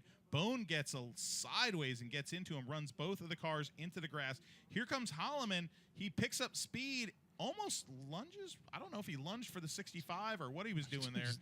But, man, right in between, he split the point leaders. That's what I said. He went between first and second. Barely. He missed. I don't know which one he was closer to, but it was that could have been really, really ugly if he would have collected both of them. But thankfully he didn't. So man, he's off into the grass right here at the start-finish line. Then he goes right there, controls it, and he can't. Slides right out of there because he's just on skids right there. That's your close call, close shave of the night. Do we have a sponsor for that, Mark, down in the truck? Let's get a sponsor. What, for the close shave? Yeah, I'm let's moving get tonight. a close shave. I need to shave. It's been a while. Scruffy. Justin Mincy has grown a beard. He looks like ZZ Top back here. I was looking for Lucky Charms from him. That's right. He doesn't have the mustache, so it's, you know, he does. No, he has a mustache going. Okay, I was going to say it's kind of Abish. I was just craving some Lucky Charms looking at him. Yeah. That's all. Well, you know. Let's do another list. Oh, Harry Hirschman has a good view. Let's check it out here. Let's see what Harry Hirschman got. Let's see look at him through the grass. And look at that. Look how close that was. Holy crow. Wow. That could have been disaster for your point leader. Someone from above was looking down on that. And how did the 69, to his credit, keep it off the wall right there? As soon as he gets to the grass, he locks her down and gets in the gas. What a job of driving by Superman. That's a driver right there. That's right. That's a driver. Cone is out. The cone is out. Okay, nothing changes. Oh, look at this. Look at this. Tim Brown's now up to second, third. Now you've got the top two in points sharing the same row in row number 2. It's Tim Brown in row number 2 to his outside, Brendan Ward. We're halfway in this twin 50-lapper for the Brad's Golf Cars Modified Division. Here comes John Boy, the white number 22, the black number 4 to his outside. Green flag is out. The 22 goes first. The 4 files in behind him. Trouble behind him. Holloman to the infield and almost takes out the 104. They're trying to force Holloman to mow the grass here with all the restarts, but he maintains this time, and he's running 5th with Fleming to his outside, single file style for the top 4. And it's Tim Brown, your points leader, in third, followed by second in points of Brandon Ward.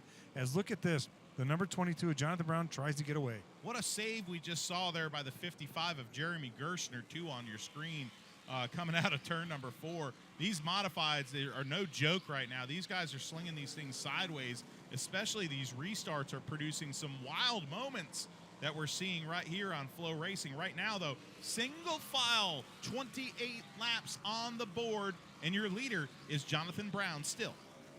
His rearview mirror is filled with Myers right there in the number 4, Tim Brown in the 83, your points leader, we've said it before, but he's looking to get his first win of the year, so he's probably watching right now. If these guys in front of me, if they can get together, something could happen, that'll open up the door for me, but he's probably saving his equipment for later in the race as we get to come up on lap number 30, because he's going to make, if he's going to make a move, it's going to have to be within the 10 laps to go. The number 83, he's been finishing second, third. 27 race now, winless drought for the Tobaccoville driver, and he's not happy with that. But he's happy right now because he's one spot ahead of the guy that's chasing him. Keep in mind, next week, the last night of racing, the 150 lapper at Bowman Gray Stadium. And folks, it isn't just a 150 lap modified race. It's one race for the championship, double points in all divisions. So the 104 other drivers, they kind of have a chance. Next week is one of those weeks that you're gonna have to be here. Flow Racing says be there, be here. Are you going to be here? Yeah, I'm gonna be here. I'm gonna be on the broadcast, but man, even if I wasn't, I would be here.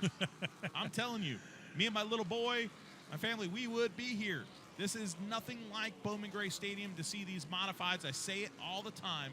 Jet fighters in a gymnasium. There's nothing like seeing these 600 horsepower open wheeled monsters around the tight confines of this little bull ring around a football field. Well, with 15 laps to go, 14 as they come across the stripe here. Still no really competition for positions right now.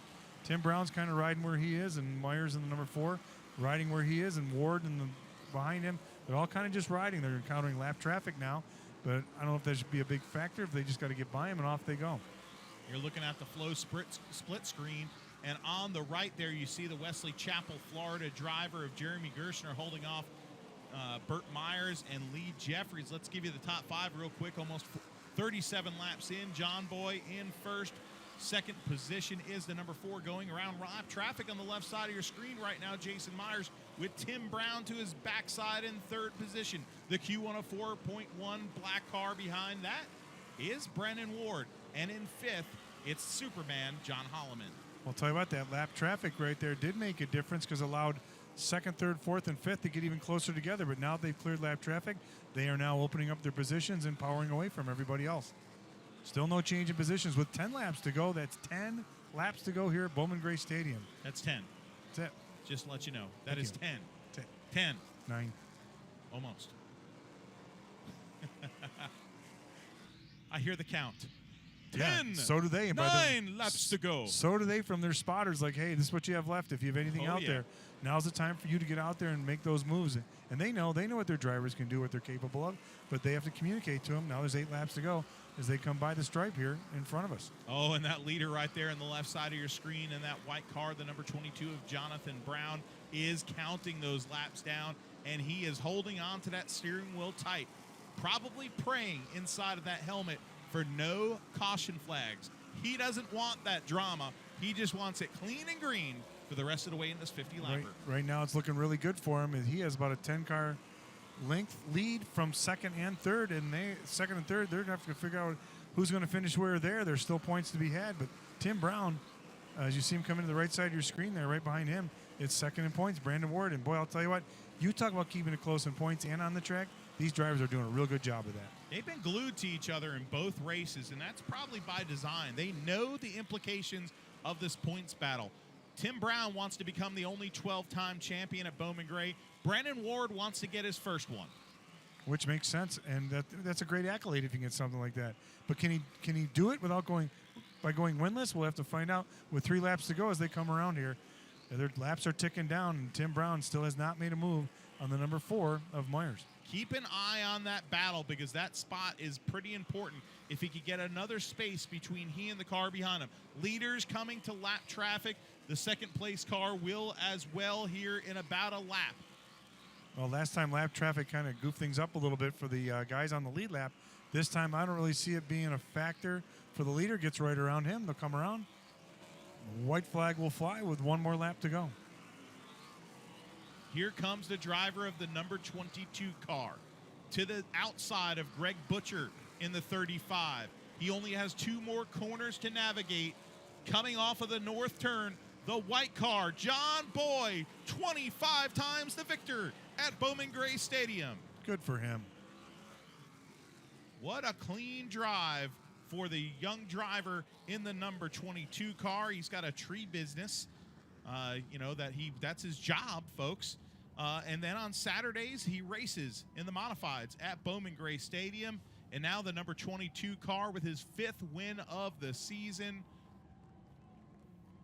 He never was really challenged for the lead, which I'm kind of surprised. But that's good driving and a good car, so that's the combo. But what a great win for him. Burke Street Pub, Tea Time Sports and Spirits on board that PSR chassis. Hey, Pac-Man, it's got to be a good thing to be sponsored by 2 Bar and Grills. Yeah, why not? Right? I mean, that's a life right there. They call it Brown style. He's got his brother Bobo Brown there, and he's been a modified racer here at Bowman Gray Stadium, and Jonathan Brown. They're calling it Brown style, but they got that white car. I say good guys wear white, and this guy right here, 5th win of the season for this number 22, and this car is potent. Well, with that 5th win, he now leads the division for wins this year, Yep. and that's his first win since June 25th, which wasn't long ago, but still. Yeah. But what a season! What a season! That car just got finished like the day before of qualifying for opening night. Those Brown boys like to go last minute. So Jonathan coming in tonight was trailing Tim Brown by 45 points. Let's see what this changes here. And then double points next week. Right. And the he was title 4th. fight. Oh, the title fight is going to be tight. Remember, folks, if you're watching on Flow Racing, next week is the finale, and we'll have double points for 150 lapper. Let's go down to Victory Lane.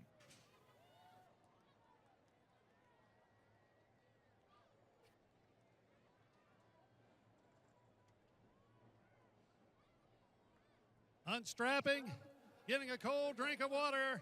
He'll be out momentarily.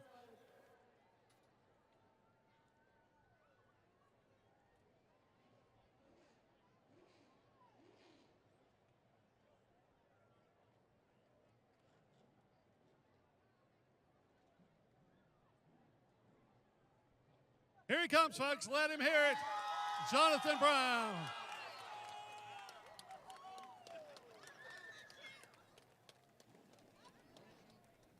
Jonathan, this is your series leading 5th win of the season, your 25th all-time modified win, tying you with the great Max Barrier for 18th all-time. Jonathan, we saw that great driver spotlight. You talked about basically starting over. It was on a rail on that second race. Yeah, first off, I got to thank God for all his goodness and all his blessings, everything he does, man. We obviously got in a little bump up there in the first race and tore the car up pretty good, and we didn't realize we were starting the pole, so we just kind of threw it together, and I was like, we'll ride a few laps, whatever, and we were literally getting ready to back out there like, y'all are on the pole, come on, and had no idea, so we just threw some stuff at it to get out here, and I said, man, this thing's going to be terrible, and I just prayed every lap because our car really wasn't good. Those other guys must have been worse than I was because we kind of drove away there, and I just got to thank this crew, man. Nobody give up. We've worked our butts off this week. Switch over cars and get here.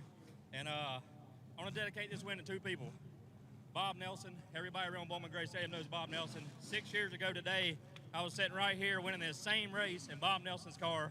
So dedicate this to Bob Nelson, all his family. And Tall Tim Sweat that helps us in the hospital. He's been in the hospital since Tuesday, so this win's for him too. And I got to thank all this crew and Phil right here. He doubled up here tonight building these race cars. These PSR are some bad machines, but I got to thank all these sponsors, and you're going to have to walk with me here. Walkertown Pawn and Gun, Terry with Grillville, MJ Printing and Graphics for all Mark does for it, Eric Messer Photography, AmeriFast Supply, Mike Morgan with the Morgan Agencies, Tony's Competition Engines. Tony's got to be here. He's here somewhere. Hopefully he's in Victor Lane. Wake Tree Service, Velocita, Bill Steen, Randy Wilson with Amsoil, Leak Plumbing, Amerifast again. Can't say enough about Bill Steen. JTV, Burke Street Pub, Tea Time Sports and Spirits, PSR Products, all this crews, all this fan, and God for all his goodness.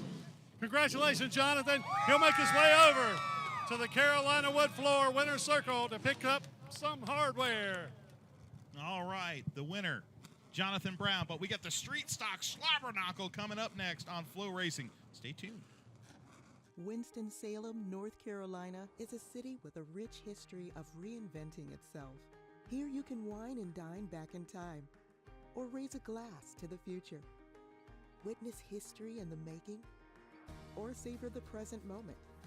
That's why you'll love visiting Winston-Salem. Our past is present, our future is bright, and our city is yours to explore. Look forward. Travel back to Winston-Salem.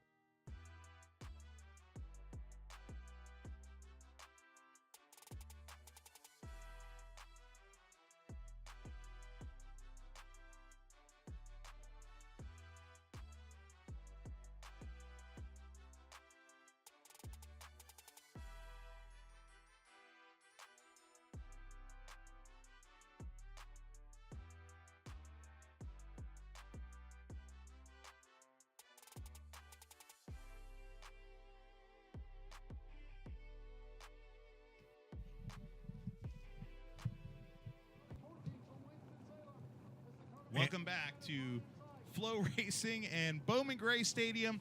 Let's get you set for a Street Stock 20 lapper. Oh boy, this is going to be a good one. They're always a good one, but this is going to be super good. You know why? Because it's the Street Stocks. Street Stocks. I love when you say it. Starting 19th tonight, making her debut here at the historic Bowman Gray Stadium. In the number 4 car, it's a white machine from Winston-Salem, North Carolina. It's Emily Lewis. Starting 18th, West Glasgow from Louisville, North Carolina. And then to the inside, all the way in the back with the, whoa, what a bad draw for the number 28, second in points, the CNC Lock and Key, number 28 of Nate Gregg. Out of Mocksville, North Carolina, starting 16th, the number 13, that'll be Kevin Gilbert. From Clemens, North Carolina, starting 13th, that'll be Taylor Robbins, the number 40. K-Train. Actually, Austin Jones starts to his inside in the number 50. The You're number right. Sorry, 24. the printed But hey, system. that's okay. Starting 14th tonight, the Sykes Metal Roofing number 99. It's Brian Sykes, and starting 13th. Who is it? Taylor Robbins. Like Taylor I already Robbins. told you once. Hey, she's leading the most popular driver division. This is the last night to vote. Very good. These folks have got to get their votes in. Tell us who's starting 12th, buddy. Starting 12th, that's number 97 of Charlie Gregg out of Lexington, North Carolina. Starting 11th, that'll be Gerald Robinson Jr., also out of, he's another guy out of Winston-Salem. Yeah, last A lot of week's them. winner right there, starting 10th tonight, will be the 02 from Mount Airy, North Carolina. It's David Creed into his inside in the Hot Rod Bar, number 1 from Trinity, North Carolina. It's Christian Joyce. Out of Winston-Salem, the number 70, that's Cale Martin. Inside of Cale is the Kendall Craig Hartless in the number 10. Yes, Kendall Craig Hartless coming off his best finish last week, his second time finishing 7th. Starting 6th tonight is your points leader, the number 98, the CNC Lock and Key AMRL Wrestling Machine. It's Billy Gregg from Lexington. And to the inside, starting 5th, the Sweet Lee Barbecue Machine. It's Connor Shaw. From Lexington, North Carolina, starting 4th, that's the number 72 of Bryant Robertson. Inside of Bryant will be the number 8, Brian Sykes Jr. And now your front row starters for the 20-lap Street Stock Affair. Starting on the outside of the front row in the Jerry Hunt Super Center car, this driver hailing from just up the road in Winston-Salem, North Carolina, 13-time winner at Bowman Gray Stadium, the People's Champ, it's Brian Wall. And on the pole, the guy that likes to throw T-shirts to his adoring fans and take care of everybody. He's a bad biker dude, but he's got a big heart. The Sykes Metal Roofing, number 7 from Reedy Creek, North Carolina. It's Zach Staley. 20 laps is the distance tonight. And I can guarantee you, all 20 will be pretty interesting. That's for sure. Zach Staley starting on the point. This is a great opportunity for him to get his first career win in this division. This is one of the dedicated drivers of this division right now, and he's the first to the throttle sideways off of turn number 4. Give the front spot to the People's Champ, but no contact. Around goes Brian Wall. Last week, he ended his race in the wall, and tonight, more of the same. Oh! Didn't mean to do that. That's your point? No, that is Charlie Gregg, but 1, 2, 3, 4. How many cars are in that? Wow. I counted 7. 7-car pileup. You see the 13 of K-Train Kevin Gilbert in the outside wall. He kind of rode up the wall there. Oh, man. That's not good for K-Train. Yeah, that There's was. the number 99 of Brian Sykes. He just kind of took off. I wasn't intentional because he just kind of took off there. But the 22, Brian Wall is up against the wall there and not moving whatsoever. That's just a heartbreak for Wall, who drew a good starting spot. Let's look at the Flow Racing replay and see the start. Zach Staley gets to the throttle super loose and now tries to keep that spot. Gets pushed in by Brian Sykes Jr. Yep. So, really? Yeah. Oh, you see K-Train, you're right, riding that wall right there. Yeah, Brian Sykes Jr. pushed Staley up into him there. So Staley was trying to gather it back together, and then he's pushed right there because you see how he goes scooting up to the outside there. And then Sykes runs into Staley, and then all the rest of the K-Train on the right of your screen here. Mayhem goes. Austin Jones gets to the brakes, makes hard contact with the right rear of his 24, and K-Train, there's the 28 on the inside of the infield grass. He's second place in points. Just picked up 10 spots on that. Wow. If they Brian took the Wall. He's not happy, but, I mean, really it wasn't anybody's fault, Oh. Whoopsie. The People's Champ doing some donuts? I mean, we've seen him grab a cone and yell in it. Well, now he's doing a little infield donuts before he goes out to the field house. Things checked out there real quick. I wonder if the 13 had a bunch of damage on that. I do see him at the rear of the field, right behind that camera shot. You see the 99 has damage, and the 24, and right behind him is the 13. So all 3 of those cars were involved. The 99 you're seeing right there with a lot of damage. There's K-Train. He rode up on that wall. K-Train, got to say, man, he was so proud. He contacted me this week, and Davie County basketball team, he's the coach of these kids, and he said they were incredible. They were like life-changing incredible for him. He coached this team 9-1 this season. Nice. These young boys. And then they went to the tournament, and they didn't lose a game. They just won the championship. Good job. So that's your coach out there, boys. And that's a race car driver right there, K-Train in the number 13, always entertaining. I wonder if they call him Kevin Gilbert, though. Mr. Gilbert. It sounds like I told him Kevin Gilbert sounds like an accountant. Do you know how good I was at basketball in high school? They asked me to be the announcer. That's a true story. That's a true story. I started noticing a trend in my life then. Well, Same with the swim team. Hey, you want to be the announcer? Yeah. I was better at the float team. Oh, boy. Yeah. So they're trying to set the field here. That's what they're trying to do after all that it's a mayhem. big challenge. Yeah. Because and hey, remember, a quick reminder, we do it every week, and this week we just waited till late with like 3 races to go. But Bowman Gray Stadium does not have timing and scoring. That's why if you're watching on Flow Racing, you don't see a ticker of the rundown. That's because they hand score these races with a series of very talented people scoring in the scoring tower, just 2 stalls to the left of us in this beautiful press tower that you see in that shot right there. Wave, buddy. I don't see it. I don't see it. Hey, keep your shirt on. Jeez, come on, man. Waving to Mom. Mom's watching on Spring Hill, Florida. There is no second stadium stock race, so this is not the last race, though, because we do have the Midway Mobile Storage Skid Plate Race. Oh, they're always entertaining. Saturday. Come see front-wheel drive cars spark their way sliding all the way around the quarter mile. No more Pepsi for you. Oh, yeah, I just did crack open a Pepsi. Look out. My kid is down there with Jeff Bunton's girlfriend, and she was like, I'm going to go get him some cotton candy. I'm like, no, you're not. Sugar waffles, cotton candy, no. ice cream. I'm like, I don't want this kid throwing up tonight, No, man. he'll be bouncing all over the car. Yeah, and Mark Keeler's got like 3 cases of Red Bull he's trying to offer from the truck. No, buddy. You're not. No, stay away from my child. He's going to turn 7. Look, we've seen Mark on the Red Bull. Imagine what your kid would be like. You'd have to like seatbelt him in twice. If you didn't have Red Bull with Mark down the truck, I think he'd keel over. He wouldn't exist. I mean, the guy lives on it. He probably put it in his cereal as a child. There is that number 7 at the point, the very lovable biker. I'll tell you what, I brought my little boy, speaking of my little boy, in the pit area, and he picked him up, grabbed him, never met him, picked him up, and put him on the hood of his car and gave him a Sharpie and said, sign the top of my car. Perfect. So Hudson technically is sponsoring him tonight, as most of the kids that enter the pit area at the end of the race get to sign that car. That's really cool. Here we go. Now, out of 4, there they go, single file, the green flag waves, and there goes Staley picking up where he left off on lap number 1. Sykes right behind him, Sykes Jr. Look at this 3 wide, and goes around there, gets tagged. Christian Joyce spins around. We can't stay More green. spinning. Here comes the number 99 of Brian Sykes, joins the spinning party. Like Brian Sykes, not off to a good start there. No. And there is the number 4 car that we just saw on the screen, her first start, Emily Lewis, who is the little sister of Chase Lewis, who drives the 06 that used to run in the street stocks here, but is running in the sportsman division right now. So another Lewis, of course, Brad Lewis, winner this year in this division in the street stocks, her dad.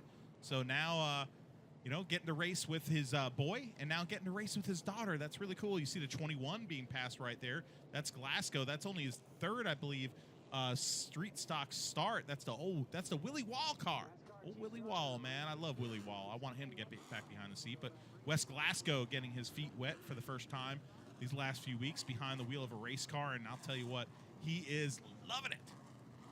So the lights are off. This will mean single file start again. Now, we thought last time, that'll keep it easier, but then you saw him 3 wide coming out of turn 2, and as a result, the number 1 car got shoved around, and Christian Joyce bore the brunt of that deal.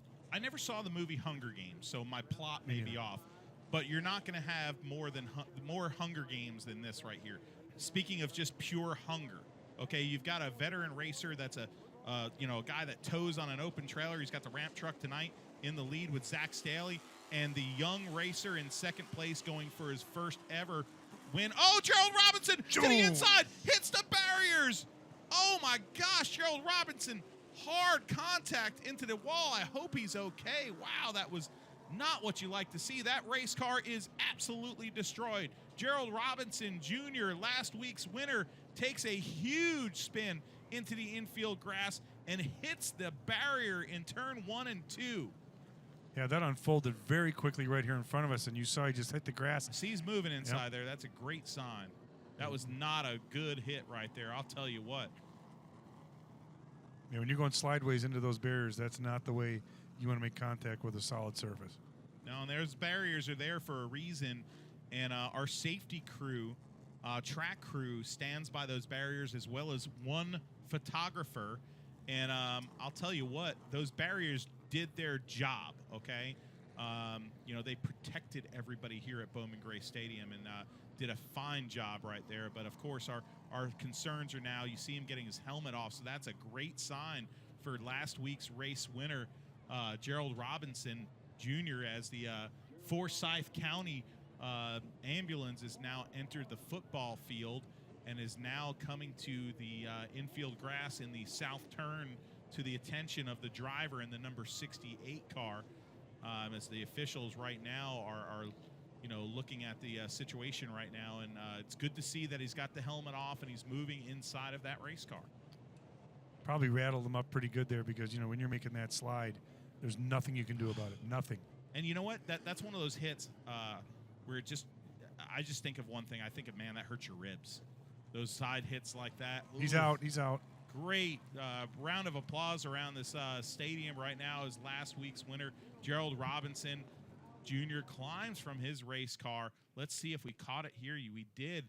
He goes around, Cale Martin and him making some contact. But look, that thing almost picked up speed and slams the wall. The barrier's doing a fantastic job there, but of course, destroying the number 68 car. Here it is right here. Robinson goes down to try to block that spot and gets turned.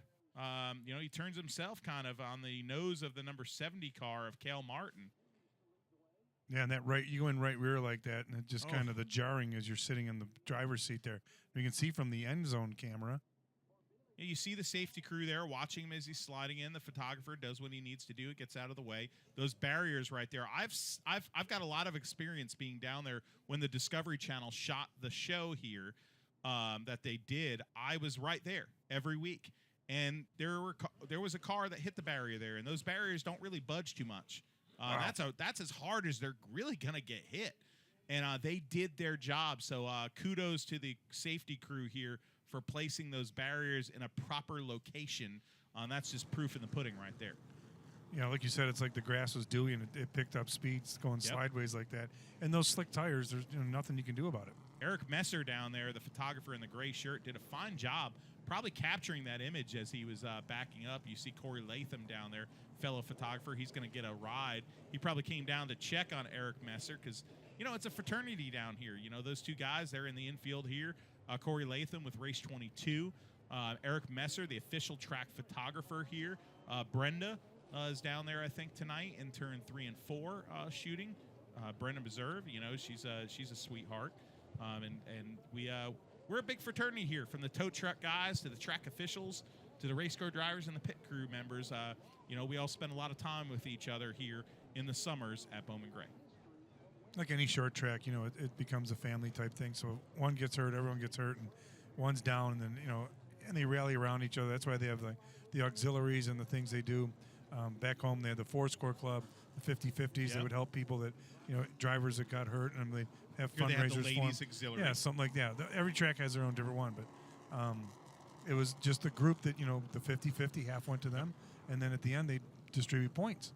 Point fund money along with the track, so they're getting double. But when someone was hurting, they took care of what they could to help out in any way they could. And that's what racing does. I've reminded my wife before at times, because she didn't grow up in a racing household. Grew up in a household of racing fans, but I grew up at the racetrack. And I remind people, just like you did, buddy, I remind people all the time that, your family is always going to be there for you when things get tough. You'd be surprised because sometimes your racing family is there for you just as much.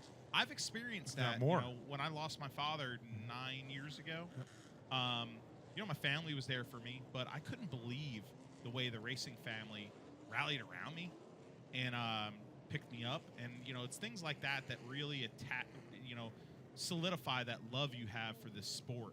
And it's a special sport. People that are not on the inside sometimes just don't understand how special it really is. Yep. And you hate to find out, you hate to have it tested, but when it does, the call is answered. Yeah, that's for sure.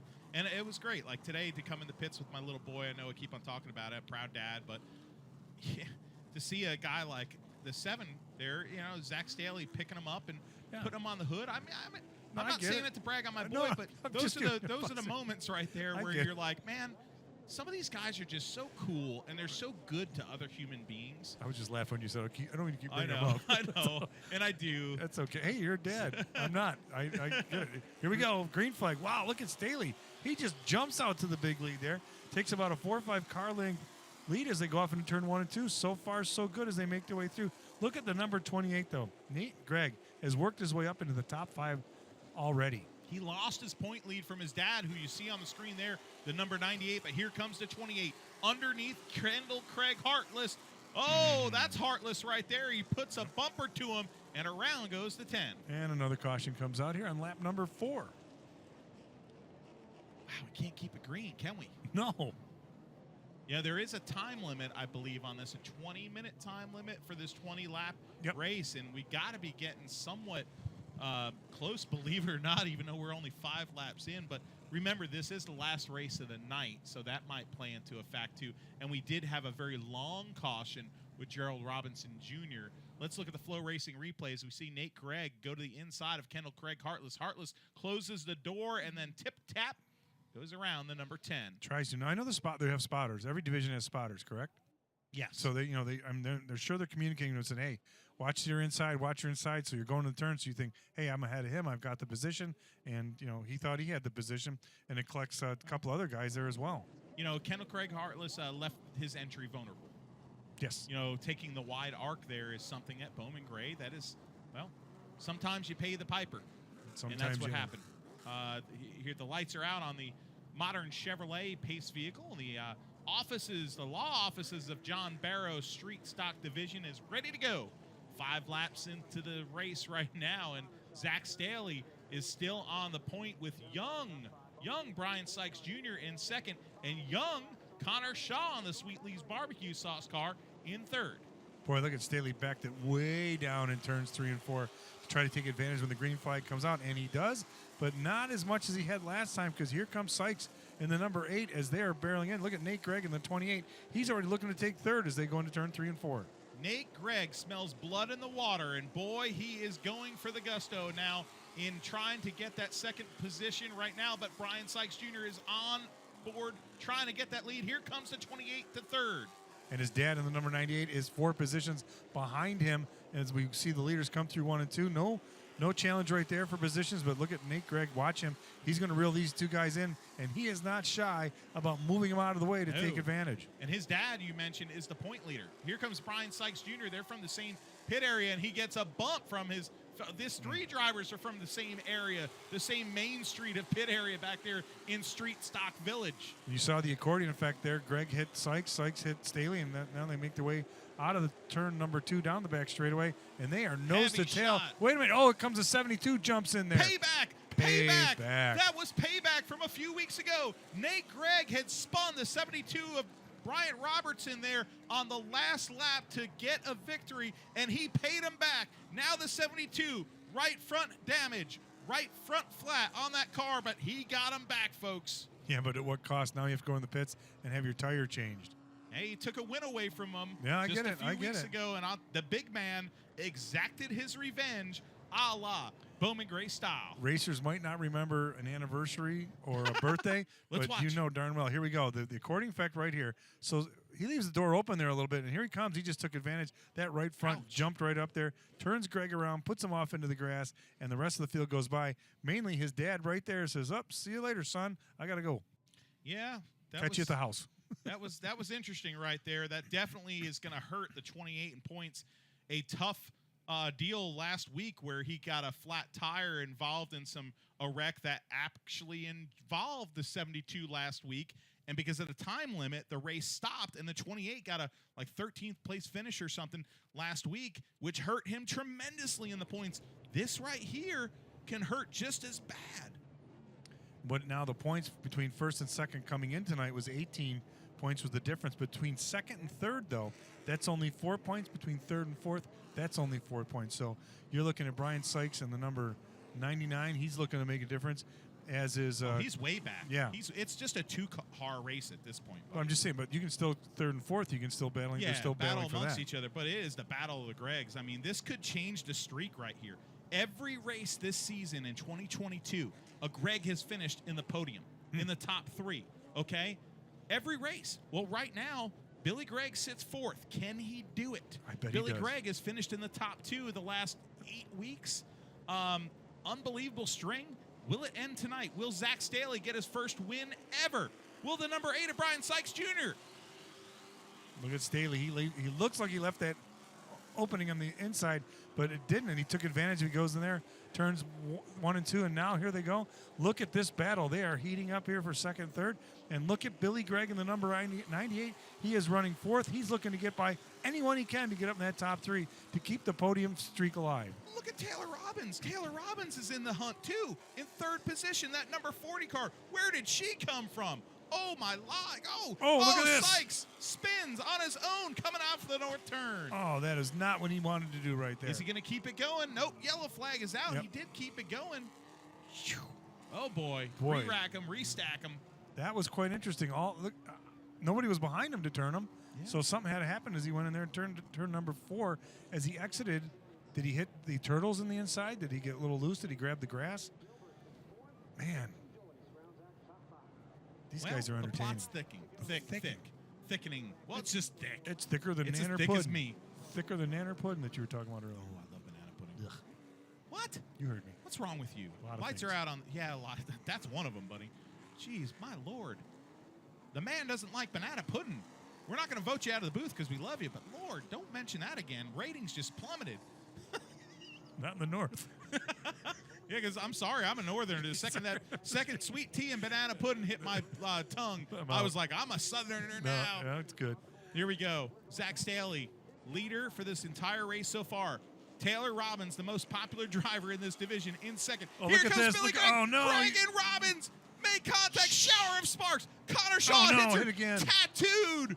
Hit From again. Brian Sykes. Sykes hard in the wall. The 28 of Greg also. It is carnage here. Smoke, sparks, street stocks. It's come unglued. There are car parts all over the place here. That was mechanized mayhem. Oh, my gosh. They just kept hitting and hitting the number 40 car there of Taylor Robbins, and she was having a great run. Getting the thumbs up from the drivers. And look who's caught in that. The number 28, Nate Gregg. Second place in points, and I'll tell you, his father, huge damage on the number 98 Lot of it. as he's going to go into the infield grass Look at and try that. to sneak his way to the pit area. The number 98, your point leader, there he is on your screen. Really? Oh, boy, that is trouble right there for the number 98. Where is he going? Oh, just carving out the turf. Look at He's He's dragging those all right. Look at that right front tire. He's done. The right front is He is done. on the 98. Where is he going is the question right now. What was that? He couldn't turn. He can only probably go in a circle. Yeah, they're gonna have to. Maybe. He's gonna have to have the hook to get him out of there. That is not good. That is your points leader right there, the number 98. This will stop his streak of incredible finishes. The Greggs have finished every race in the podium. The last 8 weeks, that number 98 has finished no worse than second.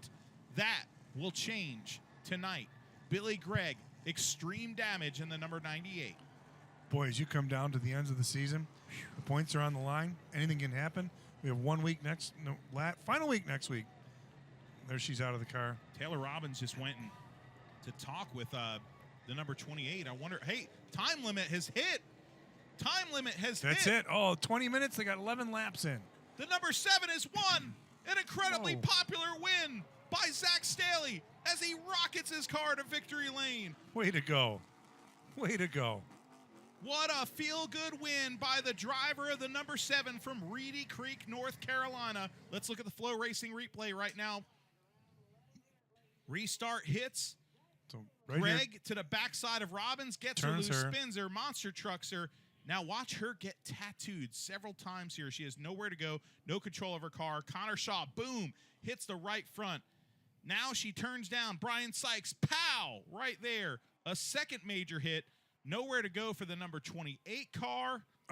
Nate Gregg was trying to stop, and he got tagged from behind, and the number 8 car got him and Brian Sykes Jr., and that's what put him up in there. Brian Sykes had some colossal hit right after this. Watch him hit Taylor Robbins right here and then follow that 99 car once again. Boom, into the outside guardrail. Oh, the donuts are going on right now. This is a victory for the ages. A very popular win by one of the most likable race car drivers at the stadium. And your son's name's on the hood going to victory lane tonight. There you go. That's right. Hudson Gray The good luck charm. the hood of that car. Oh, I love it. This is a great guy right here. Somebody that's, looks rough around the edges. He's a biker, man. But this guy is the epitome of cool, okay? He's got an old school trailer. He's got a ramp truck that he tows this car with, and nobody is celebrating harder than the driver of the number 7, Zach Staley. Here's a quick fact for you. Zach Staley becomes the 110th street stock winner. Also, Staley becomes the 97th different driver to win in 2 or more divisions here at Bowman Grade. That's pretty cool. Oh, wow. This is going to be a great victory lane. I cannot wait. Let's send it down to victory lane. Zach Staley getting congratulations. And here he comes, Zach Staley.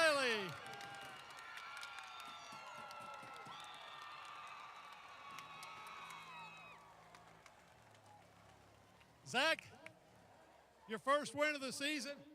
I couldn't tell if you were excited to win out there or not when you were doing those donuts. Tell us how you really feel. Man, I needed that so bad. Woo! I'm sorry for everybody who got stuck up behind me. I know I had the slower car, but I won tonight. And I want all these kids to come down here and sign this thing tonight. So bring your kids down here after the race. I got a lot of people to thank. My wife, one. Give me a second. Brian Sykes, Sykes Metal Roofing. If it wasn't for him, I wouldn't be here. Billy Gregg's helped me. Zach Orr. Off-Road Outlaws. Sorry, y'all. I'm a little tongue-tied. Off-Road Outlaws in Lexington. Colby's Home Repair. Todd's Tire. J.W. Brown Services. Amsoil, Randy at Synthetics and Twin City Synthetics. Motorsports on Main. If I forgot any, Pete at the dispensary, and all the kids, man. I hope every one of them had a blast. Congratulations again, Zach. Your first win of the season. Let's make your way over. Let's make your way over to the Carolina Wood Floors Winner Circle to pick up some Winners Hardware. Zach Staley, ladies and gentlemen. First win of the season in the losses of John Barrow Street Stock Series. What a win right there for Zach Staley. And, my boy even got to go down in victory lane with that. Look at that. Look at all the kids. They love Zach Staley. They're all down there with him. That's great. Oh, that is so cool. They turned the Carolina Wood Floors victory lane so we could see it. I kind of like that. I think we should do that more. I like this. I like that right there. There he goes. You got a lot of pull around here. Why don't you? Yeah. Oh, wow. I can't believe the carnage, though, tonight. Poor Taylor Robbins. Yeah, Her car is being towed in the infield. And look at all the people that are going to surround this car for a picture. My boy left because he doesn't know that this happens in Victory Lane. Oh, he doesn't? No, he has no idea. He has no idea, so he left. There's a guy standing on top of the car. This is just epic, man. Nobody's going to party. Nobody's going to enjoy his family, his friends, and the fans more than Zach Staley, man. The bearded bandit, open-face helmet at times. He might have been rocking it tonight because he kind of likes to do that sort of stuff. You ain't going to tell him no. And that's one of those wins that, it's great to see because, it was a time limit thing. But, who cares? It's kind of like a rainout. Yeah. You get the trophy, you get the check, you get the points for the whole thing. But what a great win by him. He did what he had to do to stay out front. Yes, he did. And it's not his fault what happened behind him. No. And, hey, we have a skid plate race. Yes, we do. If we haven't Midway seen Mobile Store. Hey, can you do enough it? craziness. Can you do it? Can I do what? The Midway Mobile Storage skid plates. That's your thing, man. As of tonight. Oh, hey, look, it's the Nick Wall entered machine. Nick Wall was suspended for 2 weeks, and I saw him today. He's kind of hurt his knee when he fell out of the car in the infield, and that was tough to see. But Nick Wall was here today. His father, Doug Wall, got to really talk to those guys. Really good group of guys, but that 70 car of Corey Wyatt right there, the red and black machine out of their camp. So skid plate racing. Explain to everybody what it is. What? No. Front-wheel drive cars. I got it. I was being funny. Oh, okay. Front-wheel drive car. On the rear wheels, there are bolted skid plates. So all the driver has is front-wheel drive. They don't have anything to the back. There's no steering. There's nothing. If the back end starts skidding around, that's it. Too bad. Off you go. And you're going to see sparks galore on this track with these 8 cars we have lined up. The distance is 5 laps, I believe. I don't 10 know. laps. 10 laps. So you get 10 laps of more mayhem and fun man, here tonight. This is great. Justin Long in that 01, the white General Lee, the Kenny Flippin in the 87, the American car with the gnarly teeth on the front of it, and the Alliance Trucking Robert Presley paint scheme tribute, the number 12 car of Adam Moore on the outside the wall car, Corey Wyatt, Kevin Thomas in the Cole Trickle machine. Kevin Cole Trickle Thomas starting 5th. Jeffrey Moser in the 49, and Andy Connor and Bryce Bain. Look at this. Right away, they're doing the drifting slideways through the turns. The number 87 drifts way up. Kenny Flippin goes out of the way. He's like now rim riding all over the wall. Look at that. Whoa, number look 12. at that. Boy, I think he's done this once or twice before. Oh, man. Robert Presley, you should be proud. Here comes that black and gold machine coming to the front. But, they got to slow down a little bit there. So... yeah, they can't rim ride it. That's all right. We're getting reminded of that. And Justin Long in the lead in the 01 right there. We got one around. But you got to be careful, though, because you go fast down the straightaway. You carry that momentum into the turns, and see how it sends them way up the track there? But so you have to temper your speed in how and when you utilize that gas pedal. And the Rockets red glare. Yeah, no kidding. Unbelievable here watching these cars. Look at that guy on the right side of our split screen. Just send it, son. Send it. Oh, the 87 right there. Kenny flipping, having a flipping good time here. 3 wide Look at for the victory. It's like they're choreographed there on the left side. Synchronized sparking. There should be some music to go, oh, we have a battle for the lead. Oh! There we go. Is he Corey gonna, no, Wyatt he, spins it. Ran out of talent when he got the lead. Now he's still in third. I don't know. Yeah, he will. Yeah, he He's will going to be. regain. Look at But here that. comes the battle for the lead. The number 12 car, Adam Moore, to the lead. Watch, in the he's going to Robert lose it, though. Presley He's car. going to lose the Oh, lead. 01. Look at this. Look at You're this. supposed to go that way. They're facing the wrong way. Are you kidding me? So they get tangled up there because they went too fast. Look who comes to take advantage of it, the number 78. Oh, Wyatt. 73. Yeah, it's Wyatt right there in the number 70 in second place now. But the 01, I think he won the last time we were out here, too. I called him the creamy General Lee, you know, because it is. It's like 01, like. Thank you. Thank you. You're explaining who the General Lee was. Well, you know, there's kids out there that don't know. I mean, Daisy Duke was my first crush, but hey, whatever, man. Here comes that Corey Wyatt car. I'm sorry, there's people out there that don't know what the General Lee is, man. I'm sorry. It's just, we gotta announce to everybody. I get it. I'm just. Okay. Oh, really? Oh. Side by side, they go into the south turn. Shower of sparks. 4 trails of sparks side by side around Cole Trickle. Around a dead car. Look at this. They are like locked together. Wait a minute. See what happens? You get on the gas too too much fast. speed. That's what you do. You get overexcited, and here comes the 0-1. He's going to take it right back there. Justin Long started on the pole, and if he can ever get around here, we'll be coming to the white flag. But look at this. We got drag racing down the backstretch. Boy, you got side by side. Look at this. What are these two going to do? I don't know, but I was just watching, not on the screen, and that 87 and the flippins having a good time. Watch out. Lap traffic right now. Oh. White flag is out for the 01. Here come But can the second place and third place cars catch him? They're coming through the turn with fantastic speed. And that's what you don't. Through the turns, you want speed. You don't want a whole lot of speed going on the straightaways, as we've seen so far tonight. Justin Long motors his car, the leader in your left Too split much. screen. It's Second going place. too fast. It's Look going at the too fast. second place car. He's going to wing it. Turn the wrong way. He's going to try to wing it. Nope. So far, so good. Justin Long with that car up on the cushion, coming off of turn number 4 in a shower of sparks. Winner. Justin Long wins the skid plate race. You want entertaining? There you go. Hey, it's Bowman Gray, baby. There's nothing like it.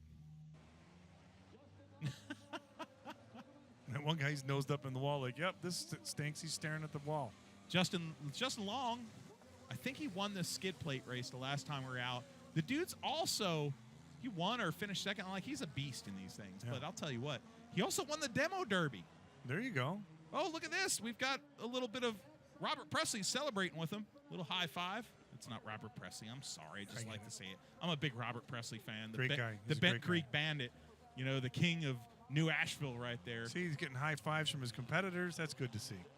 That's great to see. Unlike some other divisions we've seen here. Well, unlike some of the other novelties where they're body slamming people Sure, off I the get it. car, you know. No, he's going to burn it down. Oh, my gosh. What is going on there? It's burning down there. Oh, that's flipping. He's still having flipping fun. Good. Good Lord. Welp. Yeah. This is as Bowman Gray as it gets right here, Hold buddy. his victory lap to top it all off. He'll bring it into victory lane for his photo op. I can't stop this thing. What is he doing? No, don't. Oh, he's going to turn it around. There we go. He spun it around too. Oh, he's doing some donuts. Okay, got it. Yep. He's Sparky. Right. Yeah, at least he can do that. That's good. One hand. He's got the other hand Look out at the that. window. Look at the style That's points on talented. that thing right there. Skid plate donuts. J.B. Cole. He loves donuts. Who doesn't? Tomorrow's Sunday. That's donut day. I had a donut the other day. Once a week. One. It's a sponsor on the top, although it just got covered, was a tree service. Always like to mention the sponsors. We usually don't get them in the skid plate. Let's go down to Victory Lane. Why not? Let's hear from them. We'll gather our thoughts after this and close it up. You'll want to listen to this, folks. Stay tuned. Here we go. Going down to Victory Lane. Let him hear it, ladies and gentlemen. Justin Long, the winner of your Midway Mobile Storage Skid Race. Justin, it's become an old hat to you. Whether it's a chain race, skid race, demolition derby, looks like you're having a lot of fun. Yeah, having a lot of fun over here this year. I'm working my tail off, work and everything, and stressing about getting cars over here. So it's been a good year for us. I got to thank Hollow Oak Tree Service coming on board with me this year, B&R Tire, Eddie's Auto Removal. I couldn't do it without these guys. And Jeremy Standback, this is one hell of a car. Well, congratulations again, Justin Long, the winner of the Midway Mobile Storage Skid Race this evening. Well, once again, fans, thanks. All right, folks. That wraps up night 10. Well, no, night 14. And the 1079th edition of Still the Most Exciting of them all, as that just proved. Tim Pac-Man, my booth mate here. You're going to be here for the finale next week. Tonight, though, was nuts. Tell me your big takeaway. My big takeaway is I want to see how the modified points stack up after tonight with the twin modifieds and guys that were first and second, if it's going to change anything in there. And with the street stocks and the sportsmen, there was all kinds of mayhem there, so I want to see how those stack up. But you know what? I'm going to give it to Zach Staley tonight. The feel-good moment of the night, street stock winner. His first one of the year. He's won now in 2 different divisions during his career. And that was just, you could hear the emotion in his voice in victory lane. That, to me, what it's all about. Short track racing, he epitomizes what it's all about.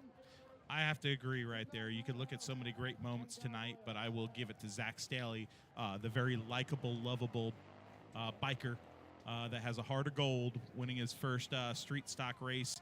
What a joy. He was so good to my little boy today in the pit area, and I'm so thankful that he got his first win. Bowman Gray Stadium night is wrapped up. A.J. Sanders with the big win in the stadium stocks. The first sportsman division race was won by 14-year-old Riley Neal. Second sportsman race by Justin Taylor, his 3rd win of the season. The first modified 50 by Burt Myers, win 88 of his career. The second, Jonathan Brown. And then, of course, we just mentioned Zach Staley in the street stocks, and the skid plate race just won by Justin Long. Folks, we want to thank everybody here that was part of this crew tonight. And what an incredible night we had, and what an incredible crew that we have in the truck. Of course, Melissa Straley, we've got Mark Keeler, Zach Evans on camera, Harry Hirschman on the camera in turn 1 and 2, and my boy, Stat Boy, we should call him Stat Man now. Stat Man, Elgin Trailer, the great Elgin Trailer, the New England guy, on camera also. Stats in the booth here, Justin Mincy, the legend. Of course, Amy in the NASCAR building, taking care of us tonight. And everybody back with Flow Racing, based in Austin, Texas. And for yourself, Pac-Man, you want to say anything before we wrap it up? I'm looking forward to next week, and if you people miss it, it's going to be your loss, because we're going to come here, and there's a lot on the line. I think it's going to be an awesome night, and I'm sure we're going to have plenty of action. Double points. Double points. The double point finale. Tune in next week, 7:50 p.m. Eastern Standard Time, live on Flow Racing. The gloves are going to come off. Championships decided on a double point night. Night 1079 is in the books, folks. For Tim Pac-Man, I'm your host, Matthew Dillner, and until next time, we'll see you at the races.